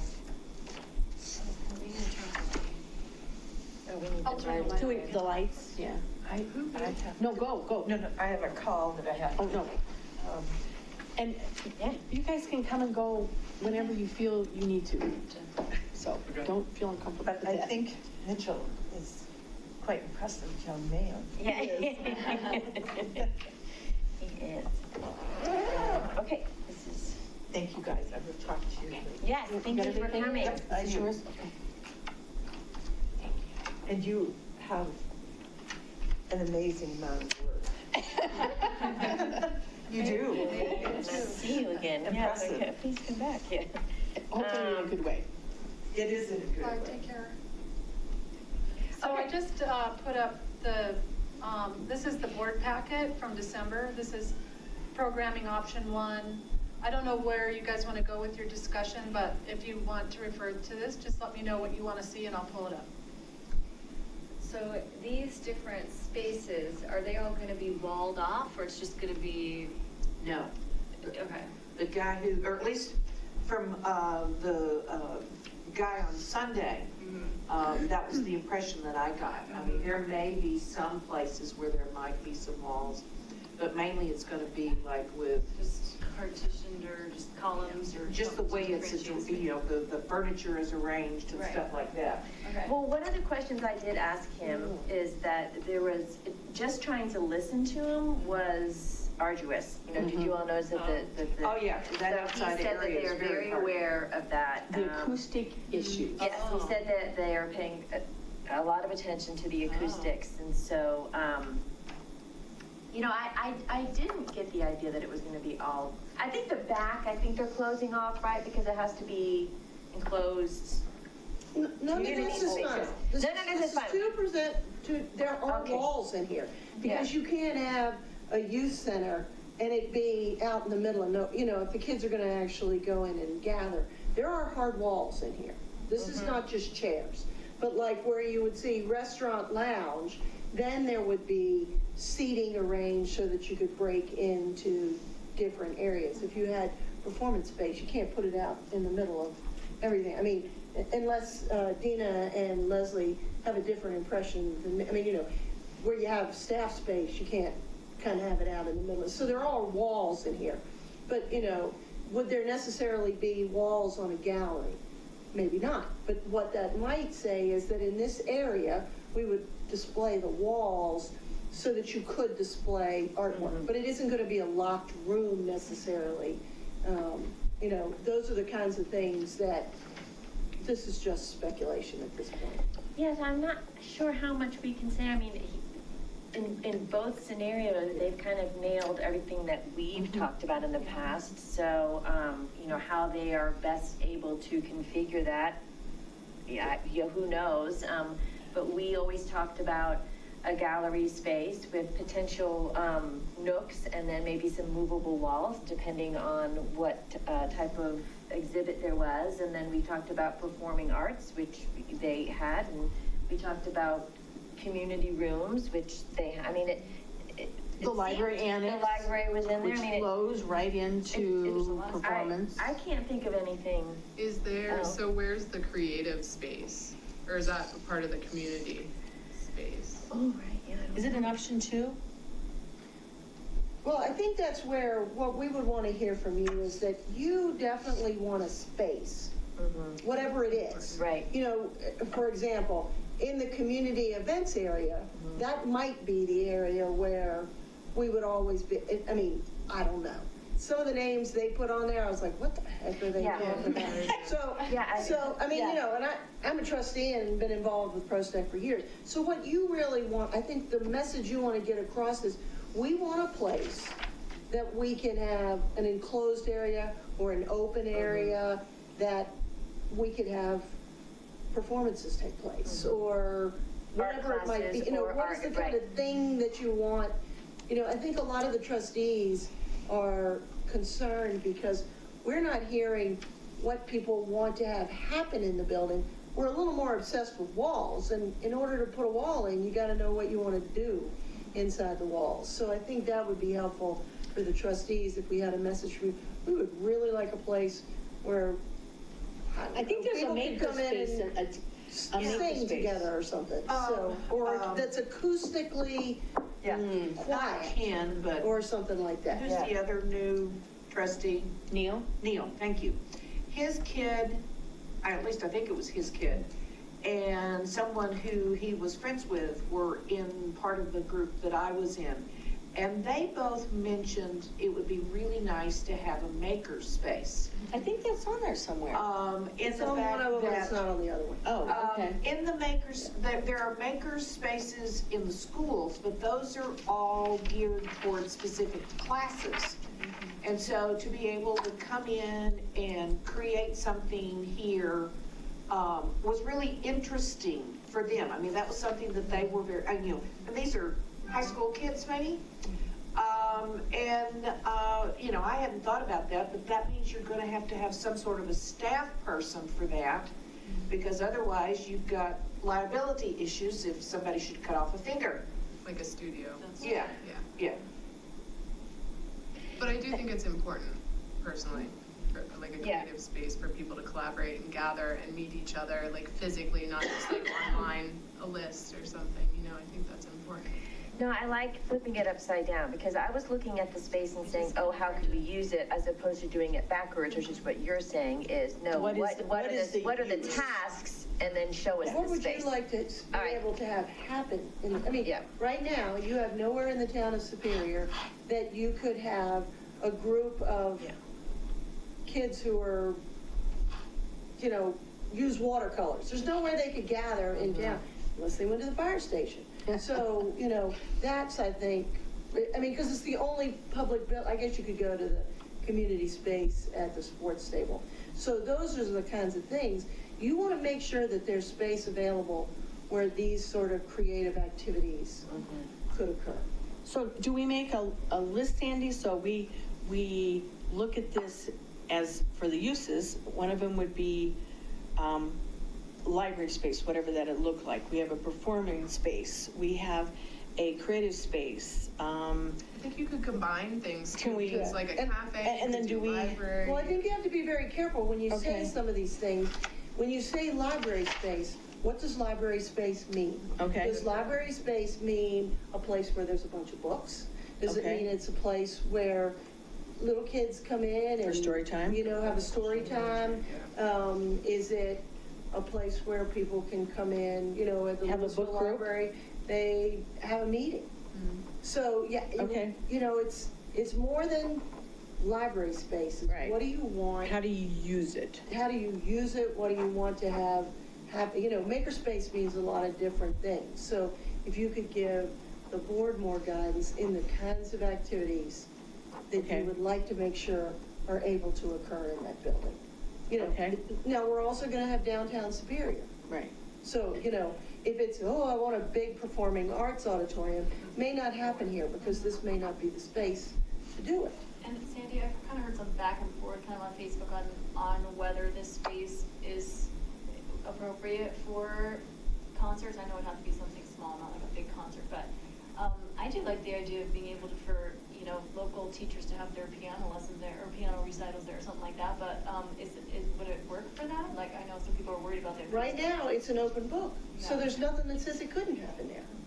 I mean, it depends on how the space is created. You know, for me, I go, okay, restaurant, bar, not my idea of what I would visualize happening there, but something like, particularly if the recital could be open, or the public could attend it, or whatever, yes, I think that could happen in this, you know. So, yeah, if that's something you would really like to have happen, I think that's the kind of thing you guys should say to us. I mean, restaurant lounge is a big space there. Well, and You how might be do able to they- use it in 2 different ways. Right, and how do you combine, when they were talking about the restaurant lounge space, the presentation, so is this like, how much food and when it's open and what the price is gonna be, and how you blend that in with the Starbucks that's literally right next door and DeVicchio's across the street or whatever, how do? Yeah, and I think those are not the topics you need to grapple with. That's not us. What we but it was- want you to yeah. grapple with is give us a strong message of what are the Okay. kinds of things that you would like to have happen in the building. In that And space. we will have space in downtown Superior, but based on, you've been in the building, based on the feel of the building, what are the kinds of things that you really think could be great, that could bring the local community together? You mean goal number 5 of our plan? Goal number 5 of the plan? I was at the chamber event last night, and I really do think it's a great resource for the business community, because you frequently like hold meetings, you know, either one-on-one or small groups, you know, to sit and chat about things. But I also like the idea of places where you could have speakers and have kind of a larger gathering, or someone could even rent out the whole space for party a larger space, event for parties. And then some, and on one of the plans, I think there was like even co-working space where people who work from home, they can go, I don't know, use the copier or whatever. Well, I was gonna say if you had some kind of a. Business center. Well, sort of. no, I was thinking more library, like I have gone many times to the Louisville Library, and they have upstairs those rooms that you can rent. I mean, I've used those a lot, so maybe if you have kind of a library annex, and from what Neil Shaw has said, the woman who's head of the Louisville Library is way supportive and way on board for all this. She would really like to be up and running with story time in Louisville and that kind of thing. Yeah, I mean, in Superior, in September. I mean, in a perfect world, she would love to start that programming for story time for kids and that kind of thing. I know that So- the Colorado Library Association is meeting this week, and they're trying to discuss, you know, it's a national issue of how to bring library services, you know, to the community, because the community is not necessarily going to the services. So hopefully we can get a review of what they came up with. Can I, hopefully someone can clarify, so the library space there, it seems like it's pretty small, right, compared to like a real big library. So is this like a smaller one where we do story time and that kind of thing, and then there'd maybe be a bigger library, or are they thinking that's just like the small? Is it just? This building it's is just like still literally an open space. Okay, I was just curious Yeah. what that's And like. now, do I believe we're going to have a library with a bunch of books in it? That's not what this space is going to be able to accommodate. We might be able to do some creative things with books. As far as a library occurring outside, all we're talking about is 1500 Colton Road. Did you, there's some cool pictures, Dina, of how they used, and the other part too, a lot of people were big into like cooking classes and culinary space. The Girl Scouts can come and they can do a badge or something like that. So you're tying in all that, you know, culinary, literature, you know, art. So right now, Performing. as Sandy has mentioned, it's really just design concepts. And this is the initial design too. This is not anything permanent, but they're just trying to get an idea of what people how they want the building to look and feel, kind of like what's the vibe, so they can have an aesthetic direction when they really do start design. And then again, what the use is. What do people want to do here when they get here? So if you guys can think of it that way, as a CAPS group, you might think a makerspace is great because you heard someone say it, but is that what you guys want to recommend? So as a group, what do you think you would like to recommend the board really consider to include? And if you want to make a short list of that, then we can certainly write a memo to the board or put it in your minutes, which they'll read, or we will get the information to them. This is the last week for us to provide them with input at this stage. So that's why it's on your agenda quickly tonight. Quickly meaning we put it on at the last minute. We hadn't intended to cover this topic tonight. But it's important for you to give your feedback. So I think I can just quickly go through this too. All of you went to the meeting, right? Did I hear that right? No. You didn't? Okay. So we had design boards, and each design board had a theme. So these are design ideas for each theme. This board is about bars and dining. And so the idea here is, which image do you like the best, look and feel, vibe? And then people were asked to tell us, oh, if you pick this one right here, okay, why? And so then it would help us understand the aesthetic idea. And then this one is a teaching kitchen. This would really, some people were writing down, I don't really care about a teaching kitchen. I don't like any of these pictures, and that's okay. And then this design board was performance and meeting space. So what kind of look and feel vibe are you interested in with these images? Like that one, the one on the bottom right, for instance, is a performance space where a piano teacher possibly could have a recital, and yet you have all the books behind it. You could do story time in there. It's a raised stage, so you could actually do a dance. Yep. Right. Yep. And so the idea too with the online survey is we were asking, when you come here, what would you do here? What time of day would you come here? Would you want to meet people here, or would you want to be here alone working? So all of those questions are going to help the board dig into what should we do with this building.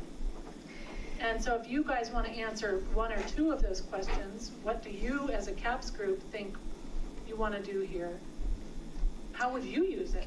Well, and if we're doing it under CAPS, cultural arts is literature, visual arts, performance art, and culinary art. So there's basically those 4 cultural arts that are coming together. And if you umbrella that under CAPS, then maybe you have some different ideas. But I would think that if you're doing a community space for cultural arts, somewhere or another, you kind of maybe want to incorporate those and tap into them somehow. Right. Well, like Claire said, a real great example is, Claire said, there might be exhibit space. Can we run the exhibit space? Okay, put that on the list. That would be visual wants to arts. run the exhibit space. Okay. Like that, Can we work on this? Can we just send emails around? Yeah, can we email with this? This is it. This is it. Yeah. This is it? So reports due to the board on Yeah, so let's just go around and come up with a list. Okay, so should we all, how do we? Yeah, here, I'll write it up here. Okay, that's a good How about idea. you throw out some ideas, and then we'll narrow it down if we have to. Makerspace.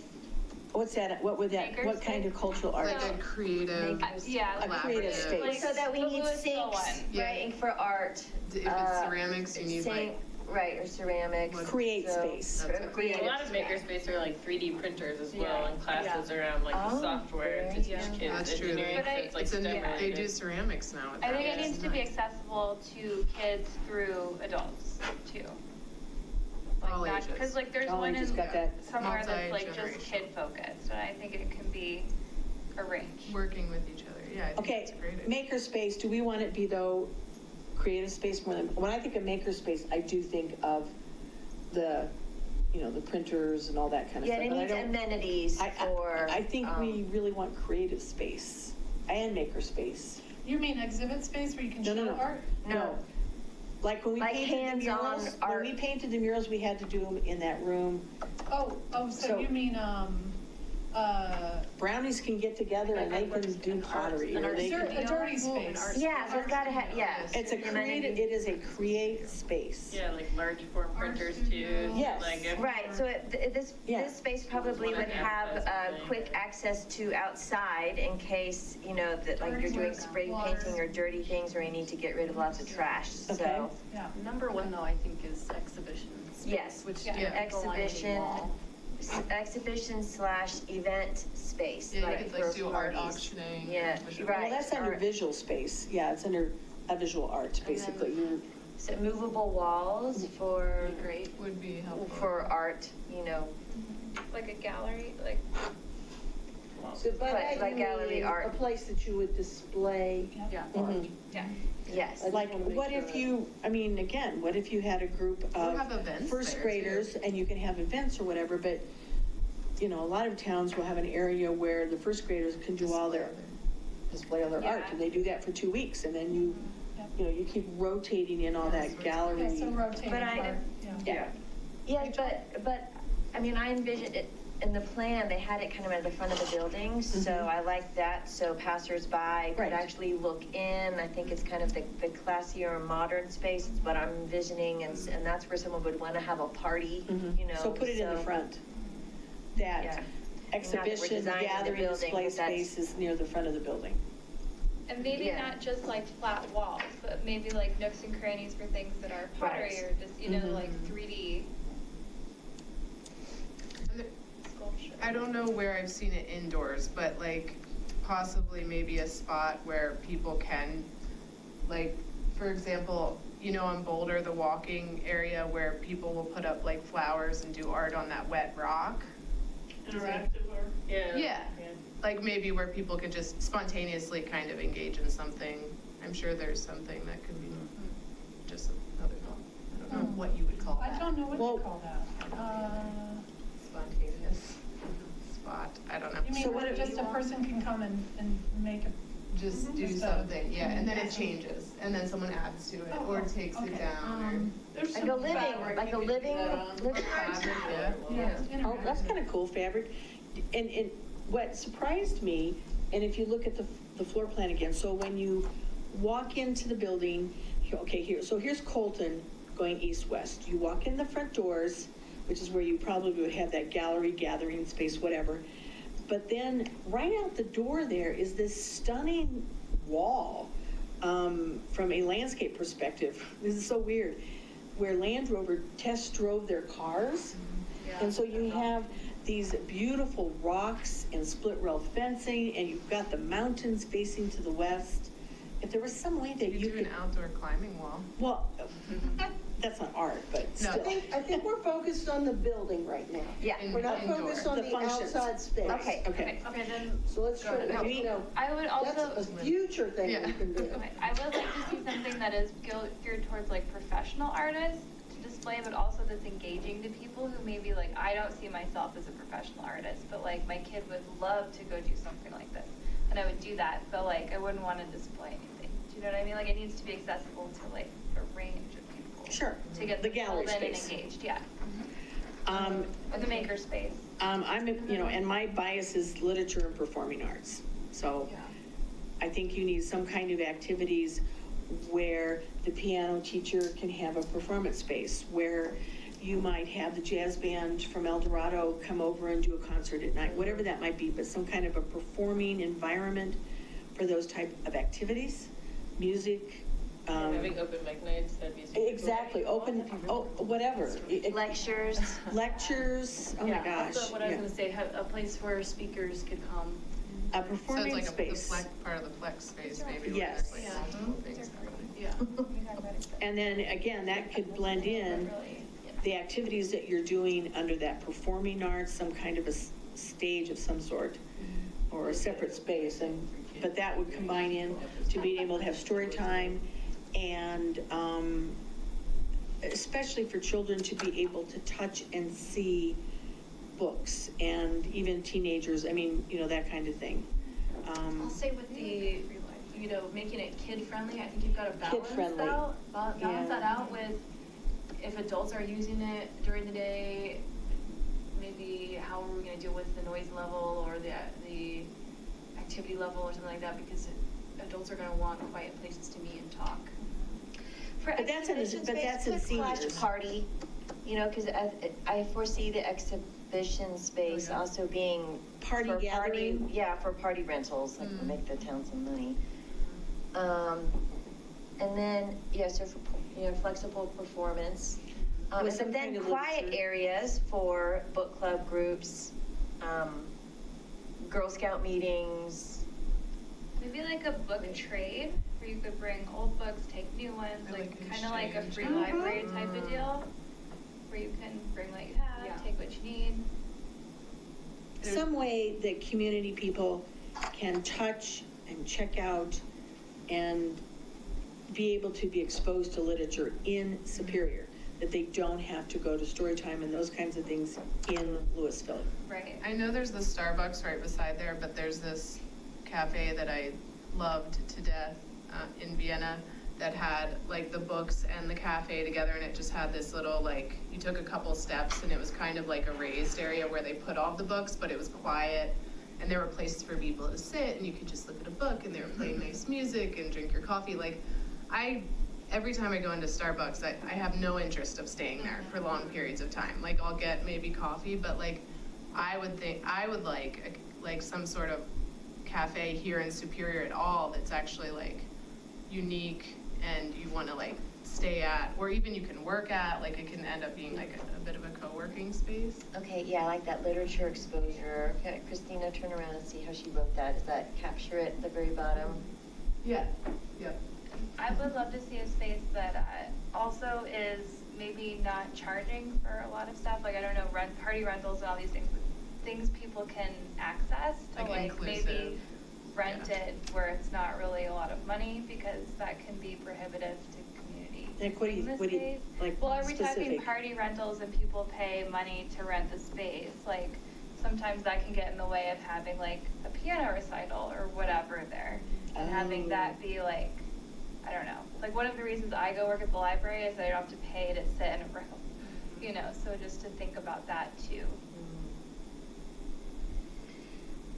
Yeah, or I guess instead of party rental, I was thinking more like event space. So if CAPS wanted to, you know, host An artist lecture. or, you know, it would be in that exhibition space. Well, Or would it be in the performing arts Or space? would it be in a performing arts space, right? We want space. But the cafe with the books is still open. It's, Yeah. you'll be all, that's right, you'll be all cozy in the. Well, you'll be all in By there the and have your fire. book, yeah. Also fire would be By the fire, Yeah. well, like, they had this really cool Yes, fire definitely place. fireplace. Yeah, that would be nice. Yeah. Well, in the winter, yeah. Yeah. Somewhere to go in the winter is key. Yes. See, my problem with having the coffee there or the cafe is the fact that you're going to really tick off the folks at Starbucks. Well, we may have a partnership with them. I mean, there's Well, things like see, that would be Yeah. cool. Put in their little We kiosk. can't exactly have a successful coffee shop next to a Starbucks. No, So- no. So I was gonna say, just have a spot where people could sit down and, you know, they bought Right, coffee get at coffees. Starbucks. Yeah, They come And then over bring it in. And, yeah. Or could you be in there and text Starbucks and say, Oh, yeah. Bring me my coffee. bring me my coffee That'd be and my awesome. sandwich. All right, so it's really late, so I'm hoping that Daryl's watching, or we can reach out to her to make sure that she adds to this list before we send it out. Would you put So, story time under literature? Yeah. Make sure that we've covered. Bottom of the, yeah. Here, I'll put it instead of there. Oh, see, I put it up under performing Oh, arts space. just to make sure, because I've heard that, and we did so many times, story time for kids, so they don't have to go to Louisville to do story time. Any other thing that we need to add under this, if this is our only chance to give an idea? I'd be thrilled if we got all of that. I mean, that's We got really it. exciting. And just remember, in your master plan, there's a budget for public art, so permanent public art, whether it's one piece or multiple pieces. And you guys will be in charge of the art selection process for what that is in, you know, combination with kind of the design effort that's gonna start, I don't know when, soon.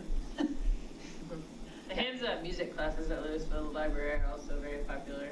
The what? Every Friday they have like a toddler, like 6 Oh. under music class. Oh, they're Oh, cute. it's like always hangs and they have props and that Yeah. stuff is. Yeah. Yeah, it is the children's music time, what do they call it? I'll call Yeah, it, I'll call it the music. children's STEM music time, story. yeah.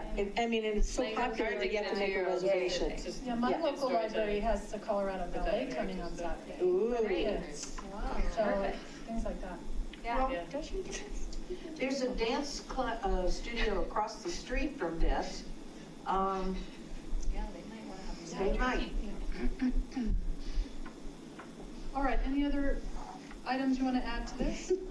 I would tend to agree with her, I'm sorry, I don't know. That's okay, Christina. David, I would tend to agree with Christina, like, as being in that type of business as well. I mean, and especially if you're gonna be in, you know, you're gonna have so many activities going on per day, like having some sort of centralized, something to, you know, for everybody to kind of gather around in that community space, with whether it's coffee or alcohol at night or something like that, that's gonna Where you keep can people, speak, yeah. that's gonna keep people there, that'll keep, like me, I have 2 kids, and like, if there was a coffee shop there, or some sort of like beer at night for whatever activities that they were gonna be doing, that would keep me there for a lot longer than, or, you know, free Wi-Fi or whatever it may be, and some workspaces. I mean, I could envision Definitely like, free Wi-Fi. yeah, like envisioning like a workspace kind of area where you could kind of go in. My wife works from home, she would love to get like, do something like that. And honestly, I'm kind of in agreement with not necessarily hanging out in a Starbucks at all. You There's so know, many I'd people- much rather be at like, Yeah. there's another place on the other side, I can't remember the place, at the Safeway on the other side of McCaslin, where it's like, there's always people in there hanging out, and it's like a really good coffee shop. We're there, not to say anything bad about Starbucks, you know, in general, but it's like never really. PJs? PJs, yeah, that place is terrific.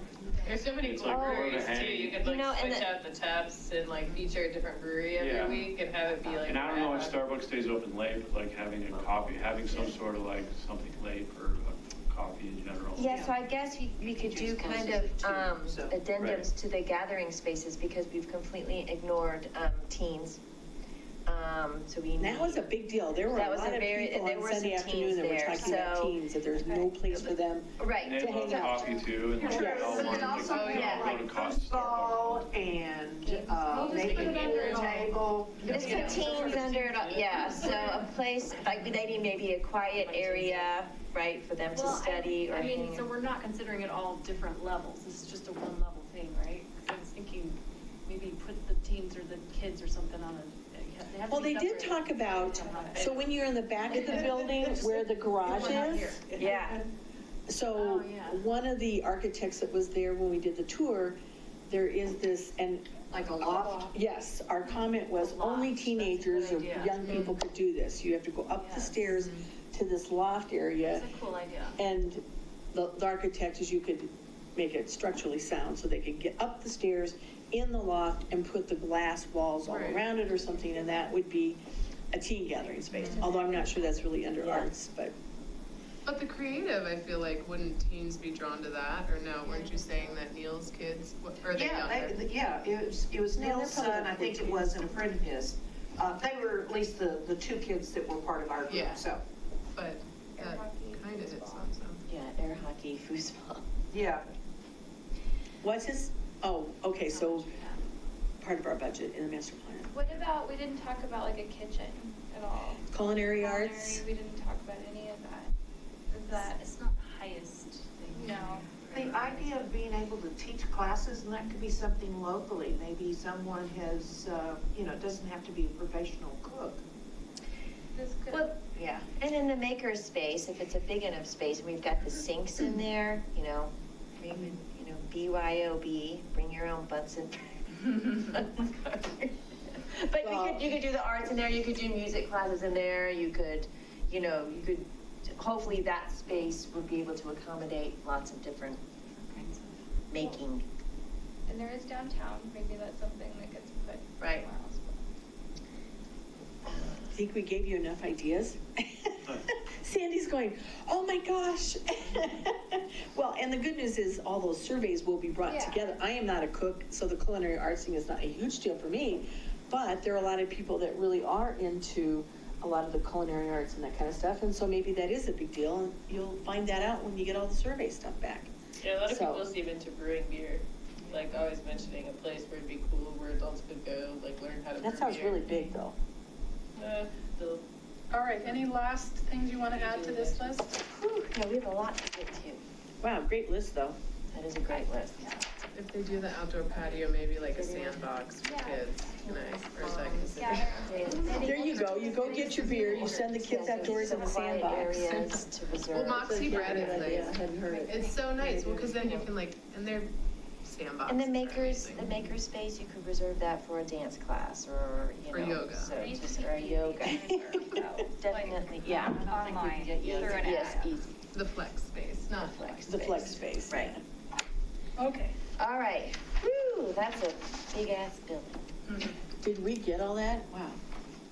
Good job, Dee. Okay. That's impressive. Are you gonna take it? Okay, so moving on, we need to talk about the 2020 CAPS events and set some dates for the main event and the shindig. So your mid-month meeting, you guys talked about the main event, so I did capture, I did review the notes from that meeting. And, so we will pass along the ideas that you had in that meeting to, the contractor we hire to help with the event, and then we'll get started, with that kind of work plan in February. But, so there's two things regarding the main event. First, I don't know how much Daryl and Melinda shared with you my pre-email to them before your mid-month meeting. Did you share that with them? I don't know if Daryl did. Oh, because you weren't there. Yeah, I wasn't there. Oh, Yeah, so I don't know if wasn't Daryl there. shared it with you guys. I had given you a huge list of events that were happening. We went through all of them. Yeah. Yeah, the area events and the town events. And then I had suggested that you do the main event either August 1, sometime in August. And really because last year was really, really hard on staff to have you guys do the main event 2 weeks after 4th of July. So it would be really great if you could plan it in August where we have more time between the main event and the 4th of July. So I don't know, you guys didn't exactly land on anything. Well, I think part of the concern was that in August, a lot of people may be on vacation. So if this is our really main signature event, holding it on that weekend of, Well, are any of you on vacation? That's the most important thing. no. Because we can't really Okay. poll the community to see who's on vacation. Well, that's why we were thinking maybe on The 1st or the 8th? the Saturday the 1st, because kids go back to school. Oh, that's right. When do they go back? Probably that second week. Do you remember, Claire, we talked about this? What'd you say? Yeah, but I think we were talking about like the week of the first or the first week of August? or- Yeah, Saturday Yeah. the 1st. Or even the 25th, which does give you 21 days. Still, I did. Is 21 days not enough? Yeah, I really did request to do it in August. And Okay. if you guys can't make one of the August, Saturdays in August work, like if you really just can't, then we can move to the last weekend of July, but it would be great. No, I'm good with August. I'm August happy with 1st? What about the weekend after school gets back in? People will be back in town. That is, look at here. Oh, that's right, Labor Day is the 5th this year of September. So the 29th, 29th or 22nd? 22nd? Well, the other part of the discussion was because they moved Beer Fest, Chili Fest, to the 3rd weekend in September, that has now bumped out when we can do the shindig. And we don't want the shindig to be when it's so cold outside. So the thought was, if you do the main event like on the 22nd, August 22nd, when are you going to do the shindig? So it's kind of looking at both of those. I kind of like the beginning of August. That gives 6 weeks until Chili Fest, right? That's on the 6th, that's on the 19th. That gives So August 1st, Chili Fest is the 19th. the next month. Yeah, so that's 6 weeks in between. And then when- so that's when do we do the basically shindig? 5 weeks, or the 1st or the 8th is basically 5 or 6 weeks in between main events. Mm-hmm. Yeah, the 1st or the 8th would be great, staff-wise. And it's not just me, there's other staff involved too, so. Right. And then I could open September if you want to look at it. But September, that's the same month as Chili Fest. Well, no, I'm thinking if you're having a dual conversation about Shindig. Oh. Because, yeah, if Chili Fest is the 19th, you probably want 3 weeks in between, right? And Shindig isn't as big a deal for me because, you know, you guys really did most of the planning for the And it's Shindig. pretty much all organized. And I don't think that I even have to be at the Shindig. Just for example, for Jeff and Paige, OSAC does all of the planning except for, I think Allison helps with some promotion and ordering supplies, but for the That's most part, beforehand. OSAC does that whole event themselves, and there are no staff at that Do event. they have multiple events that they do? or- It's Jeff and Paige, it's the annual concert for outdoor education. And so that's an OSAC event. They do a children's, Sorry, I thought you all knew what that was, but it's a concert once a year that OSAC does, and it's fabulous, I hear. I did not go this year, but they are having it on, they just confirmed it this week, it'll be on September 12th. and then the 19th The 19th is is Chili Fest. Chili Fest.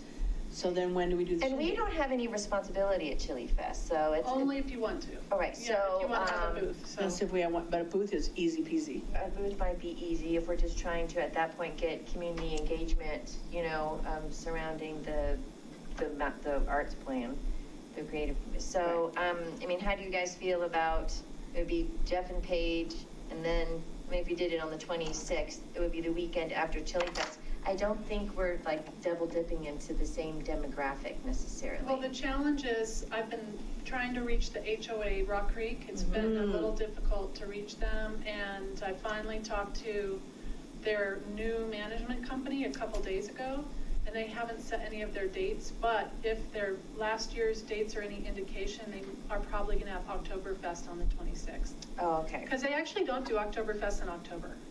But the reason they do it in September is because when you start getting into the middle of October, you're getting marginal weather. Yeah. So that's my concern for the Shindig. October. Say it again? What about the 3rd of October? I would love that, but then again, how's the HOA? Is there some October like 3rd? hierarchy that we have to be aware of? I have no control over the HOA, the board. Okay. You know, the town has no, pick your date. Yeah.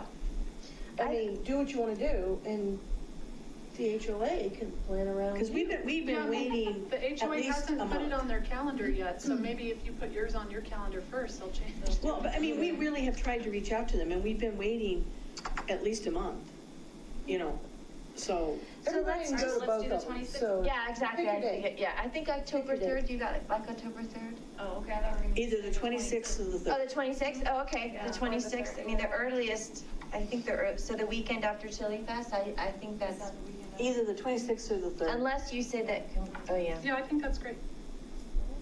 And we don't want to rock the boat with the Rock Creek HOA. So what if we decide on August 1st or 8th for the main event?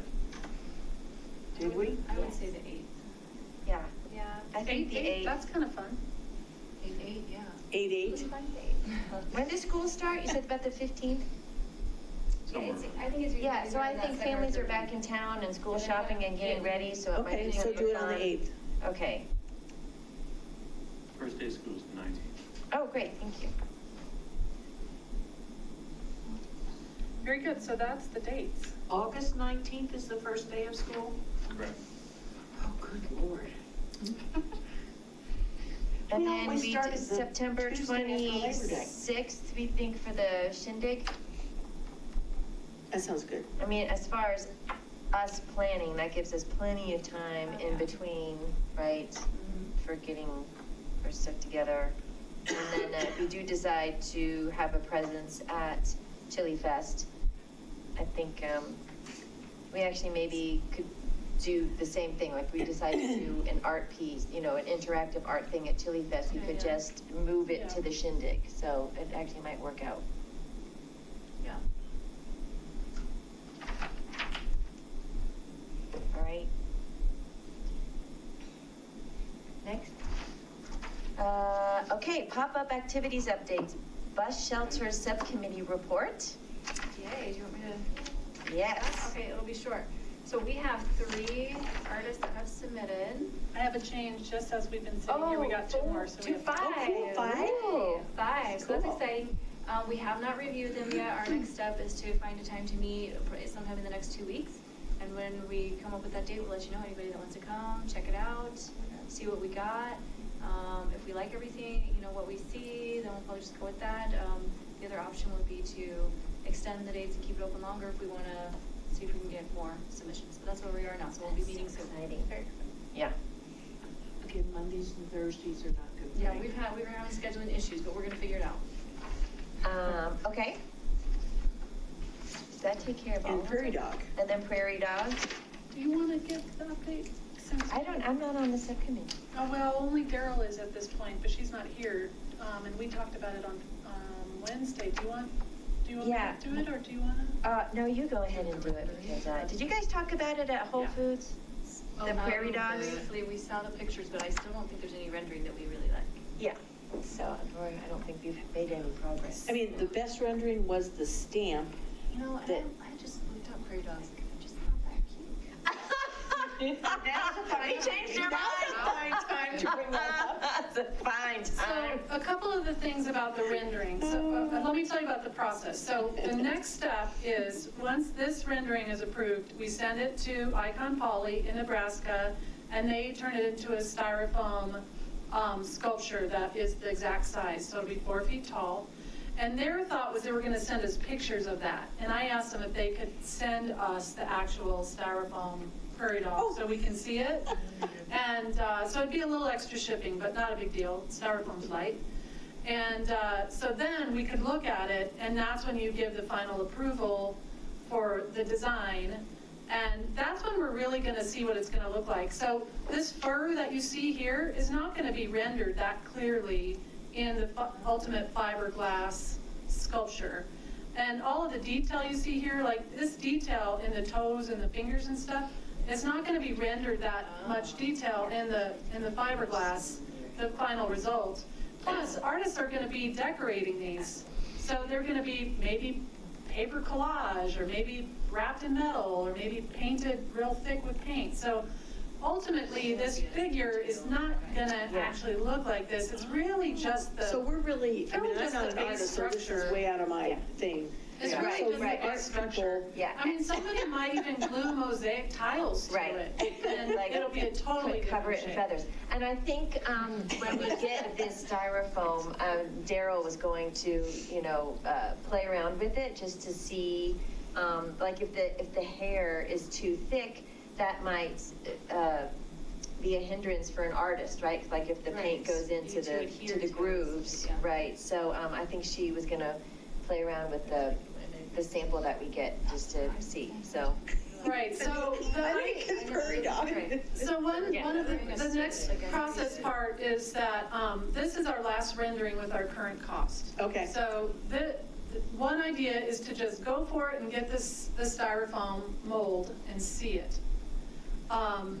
If you just still really are very dissatisfied with this Prairie Dog altogether, we can scrap it and start over, but it's going to start costing more. So it just, I know it's tough to pull the trigger, and it's even harder to design by committee, because that's what we've done with this Prairie Dog, is we've designed this by committee rather than hiring an artist to design this for us.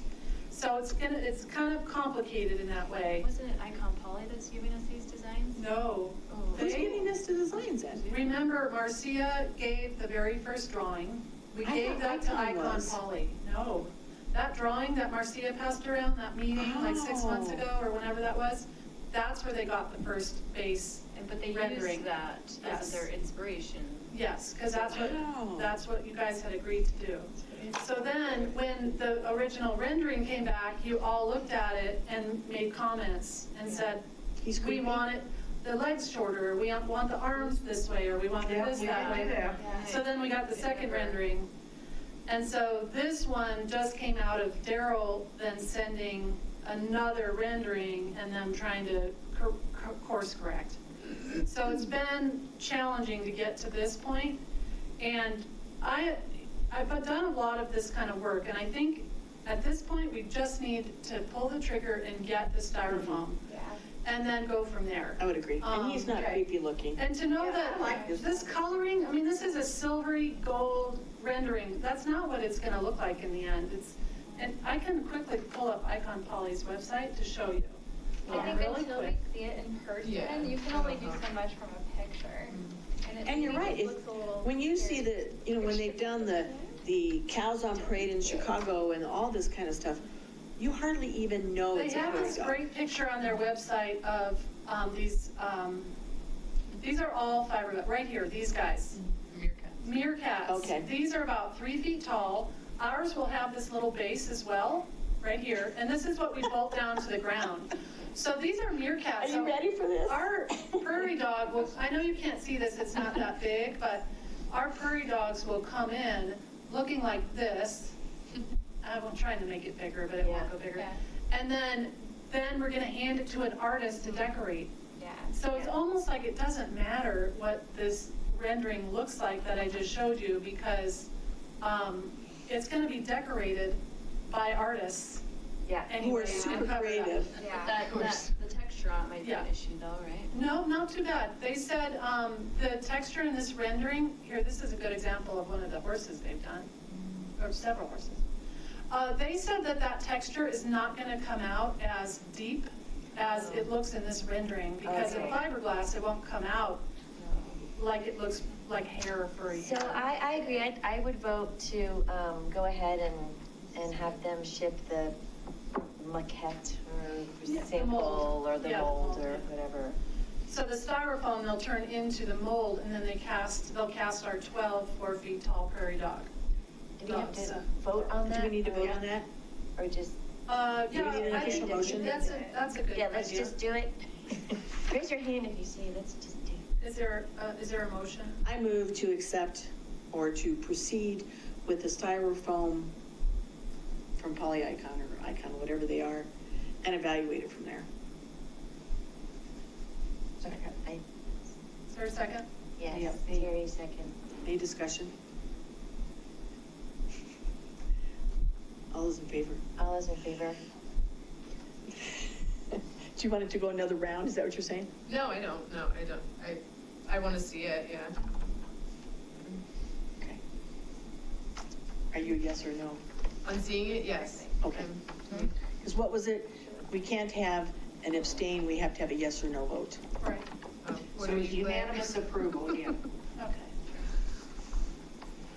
So hopefully in the February meeting, I will have the styrofoam for you to see. I think it takes them about 3 weeks to make it. And is this kind of accurate that maybe by starting in June, we'll be able to have the prairie dogs installed? I sent you by email a draft public art timeline. And. For the prairie dogs? Oops, where did our? That's just for prairie dogs. And here's your bus shelters. Oh, okay. I think I have that. She sent it on the email, right? Right, okay.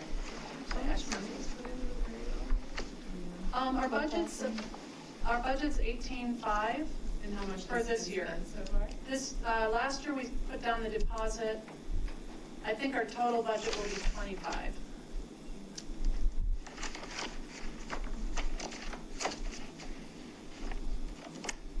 And the good news is, we had our neighborhood progressive dinner last night, and everybody thought it was really a fun idea. Very, festive, cute, tongue-in-cheek. If it comes in mid-June, then we can put them on display on the 4th of July parade. Oh my gosh. Figure because, some way to do we can that. enter a float, and we could just have them on display going down the streets. I was trying to find this document here. Oh, like little guacamole. So Pop out of the little prairie dog's hole. I emailed you guys this, just starting to really think about how all of this is gonna line out this year. So here's the very prairie dog timeline. Final design, if we can get the mold approved by March, the end of March, then they can start fabricating in April. We can start the artist selection process in February or March. Soon, we right? can start right away. And then hopefully we can have artists selected by the time the 12 sculptures arrive in our hot little hands. Then we can pass them out approximately in May and give the artists about a month or so to do their magic. If we want to have it for the 4th of July, yeah, they only get it for a month. Yeah, I don't think they need much more than a month to do their design work. So should we start working on the RF? Yeah, so what we'll The do is, proposal? we'll do a call for artists who are interested, and then do an artist selection process and pick 12 artists, give them each one. And they have to be somewhat local, because they're gonna have to come pick up the prairie dog and then deliver it when it's done. And then I'll get bids on installation, and we need to sometime in the next couple months also select the locations. So I was thinking maybe by April, we'll know where they're gonna be installed. Cool. How fun. And are we doing anything to tie in with all the wooden prairie dogs that have been saved, painted all over town? Well, that's up to I mean, you. So there's probably at least, what, 200 of those floating around? right here we have, you know what I didn't include, which I need to, is just developing a program around it. Oh, that's You a good know, idea. And to answer that kind of question, and to answer, are we doing tours? Are we doing a contest? Are we doing, what kind of program whatever do you want to promotional kind of build thing we into come up with. this prairie dog sculpture around town? I hope we can do the Somebody, 4th one of of the July parks, thing and have them, like, maybe people at our going tents. to be doing People can visit a them. presentation on prairie dogs? Yes, I think that the outdoor education group, they may have already done that. I think that was last fall. And how heavy are they? They're not heavy at all. They're, one person can pick them up. The actual thing that the artist decorates? Yes, You they'll can be actually pick it up. way less than 50 pounds. I mean, Oh, I okay. can't even Oh, imagine she they'll be has 25 figured out pounds. how to Yes. put them so that they're not They're gonna be stolen. anchored. So they're not stolen, right? No, but I was just thinking, if our goal maybe is 4th of July and they're on parade, and if one person can lift them, then we could have a could have a tent. trailer. We could have a tent You could have at the them 4th of in the July and have, parade. people could No, come and right, in the visit parade. them. You should have them in And the then we parade can on a say, Can they right? name them, or, I mean, we could Right, do we a could whole do, promotion. exactly, a contest to name them. Yeah. Yeah, so that's kind of the next steps, and I'll add that line here, because I did not include. Promotion for the Berry Yeah. Prairie Dog Parade. That's right. Terrific Terry, cute Claire, Roxas Rachel, there's all kinds of names. All right, and then. Sassy Sandy, just rolling around. Name them all after the trustees. Yes, all under the trustees. How many hours did you sit through artist selection on the triptych? Oh, my gosh. Oh, we did a pretty good job on We that. did. We did, yeah. It's worth every minute. It was worth every minute. It's amazing. And Sandy goes, oh my gosh, if I see another art piece, I'm gonna like it. So we just have one more thing. I added to this agenda that we haven't had in the past is number 7, a look ahead. So we can really figure out our next couple meetings strategy. So right now we've added February. So in February, we're moving election of officers from January to February. And I just want to give you guys a brief update on how that'll work. So what generally happens is every advisory committee does it differently. So I wanted to see what your thoughts are on the election method. There's several ways we can do it. So for example, you can do like a self-nominating election where anyone can just, volunteer to be a chair or vice chair. And perhaps we'll give you this next month to really think about it. And if you're interested, you can send me an email and you can just self-nominate. You could also just nominate somebody. So the one option would be is between now and February, you all give me an idea if anyone wants to be nominated or wants to nominate somebody. And then in February, I will bring the list of nominations for you to consider. And then we would do an anonymous vote by a paper ballot, probably. The other option is just at the February meeting, you can also bring a nomination or self-nominate. And again, we can do a paper vote, anonymous paper voting. Another option is to not do anonymous voting and just anyone raise their hand at the moment and we can take a vote. So there's a few different ways that we can do the election that allows people to volunteer if they want to, or self-nominate, or what have you. So I just wanted to give you the heads up that we'll be doing that in February. And if there's any, right now, desire to decide the method of voting in February, or do you want to wait till February and decide? Any thoughts on how you want to decide the voting mechanism? Self-nominate rather than nominate someone else, because if you nominate someone else, you don't know if that person wants to do it. Yeah, that seems weird. That seems weird, yeah. So I think the people who are interested already know what they are, so. So everyone, just what other people think about doing the self-nominating process? Okay, so we can do self-nominating. So how about, what do you think about having whoever wants to self-nominate tell me before the next meeting? So at least I have a heads up and I can like facilitate the election. Does that work? Sure.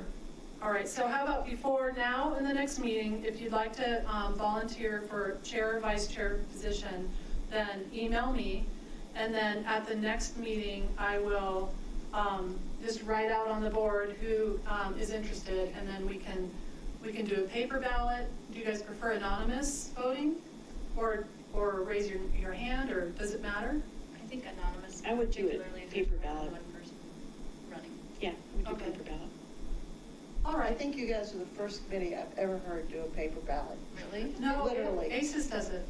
Yeah, I'm just saying, you're the first one I've ever heard doing it, and I've been on, involved with several of them, so. Well, we haven't done paper ballots before. But I don't so- think it's a big deal, one way or the other. I mean, but you're the first one I've ever heard do it, so.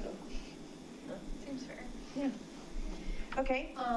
So yeah, that would be February. And then the other item in February is to develop your work plan. So I need to confirm some information with Leslie and Matt, but I had asked Matt several months ago if you guys could work on your work plan in February, because that's when the master plan is being approved.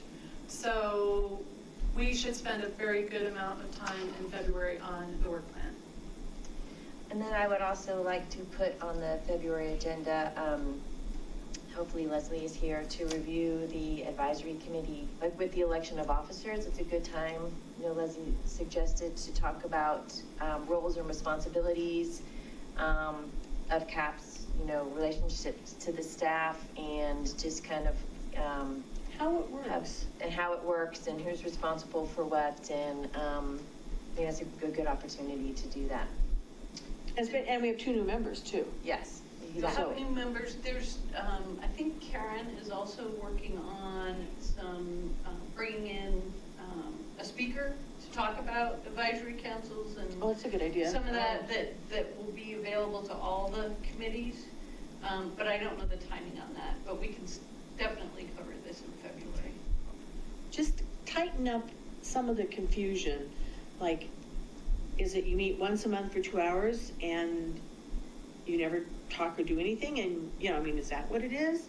And, really roles, responsibilities, and what does the board expect of us? And what do, And how they certainly, work, if you have questions like that, if you want to shoot them to either Dina or I ahead of time, then we can base the conversation around to address, make sure we can address them.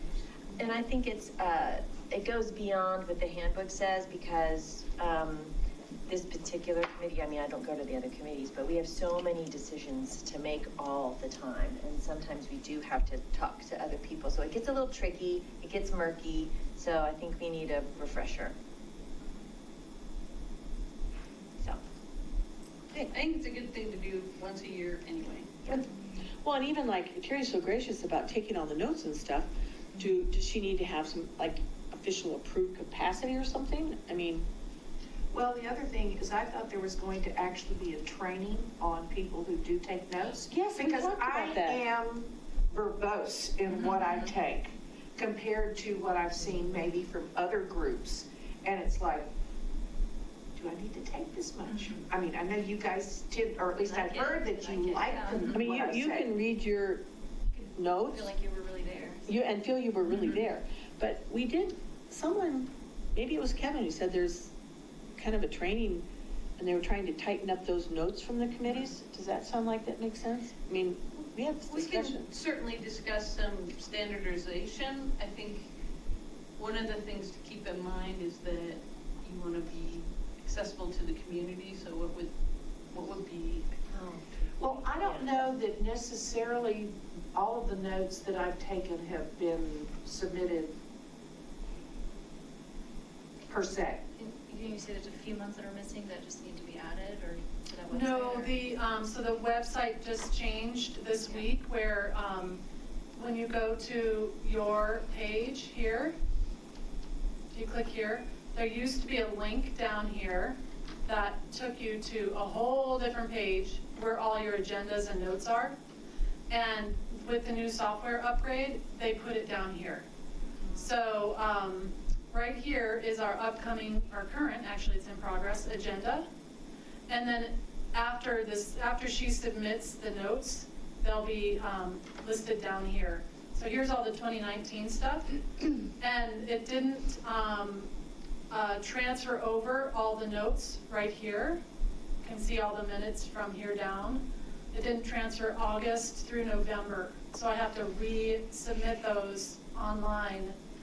Because the transfer of the new design. What I have. No. I have all the final notes. It's just okay.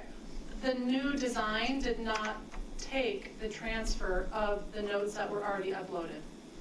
So okay. August through November is missing on this web page. So I didn't want any of you to go to this new web page and see the notes are missing when they are only missing because the new upgrade of the software didn't include them. Okay. So, I know that's a lot of detail, but this is now where you'll find your archived minutes and even videos from all your meetings. Okay.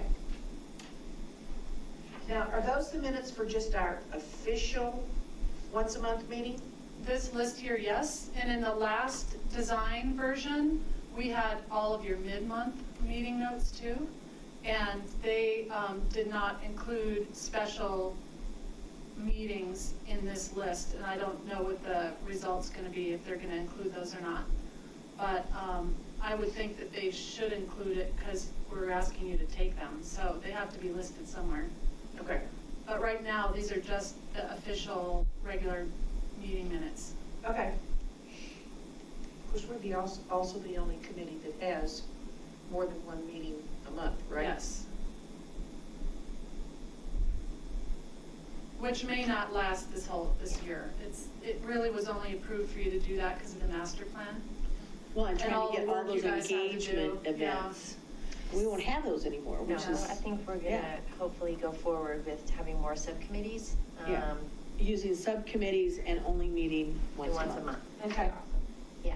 Can I ask a question? Would it be possible to add the next meeting when you do like the February meeting, like the date and time? Sure. Or maybe even like a Google Calendar invite or something, because I Those of us who love our Google Calendar. Or Outlook or whatever, just Yeah. so that it's there. Yeah, that's fine. I try, but Yeah, yeah, we can do Good that. idea. Okay. Are we? And then that's all, I guess.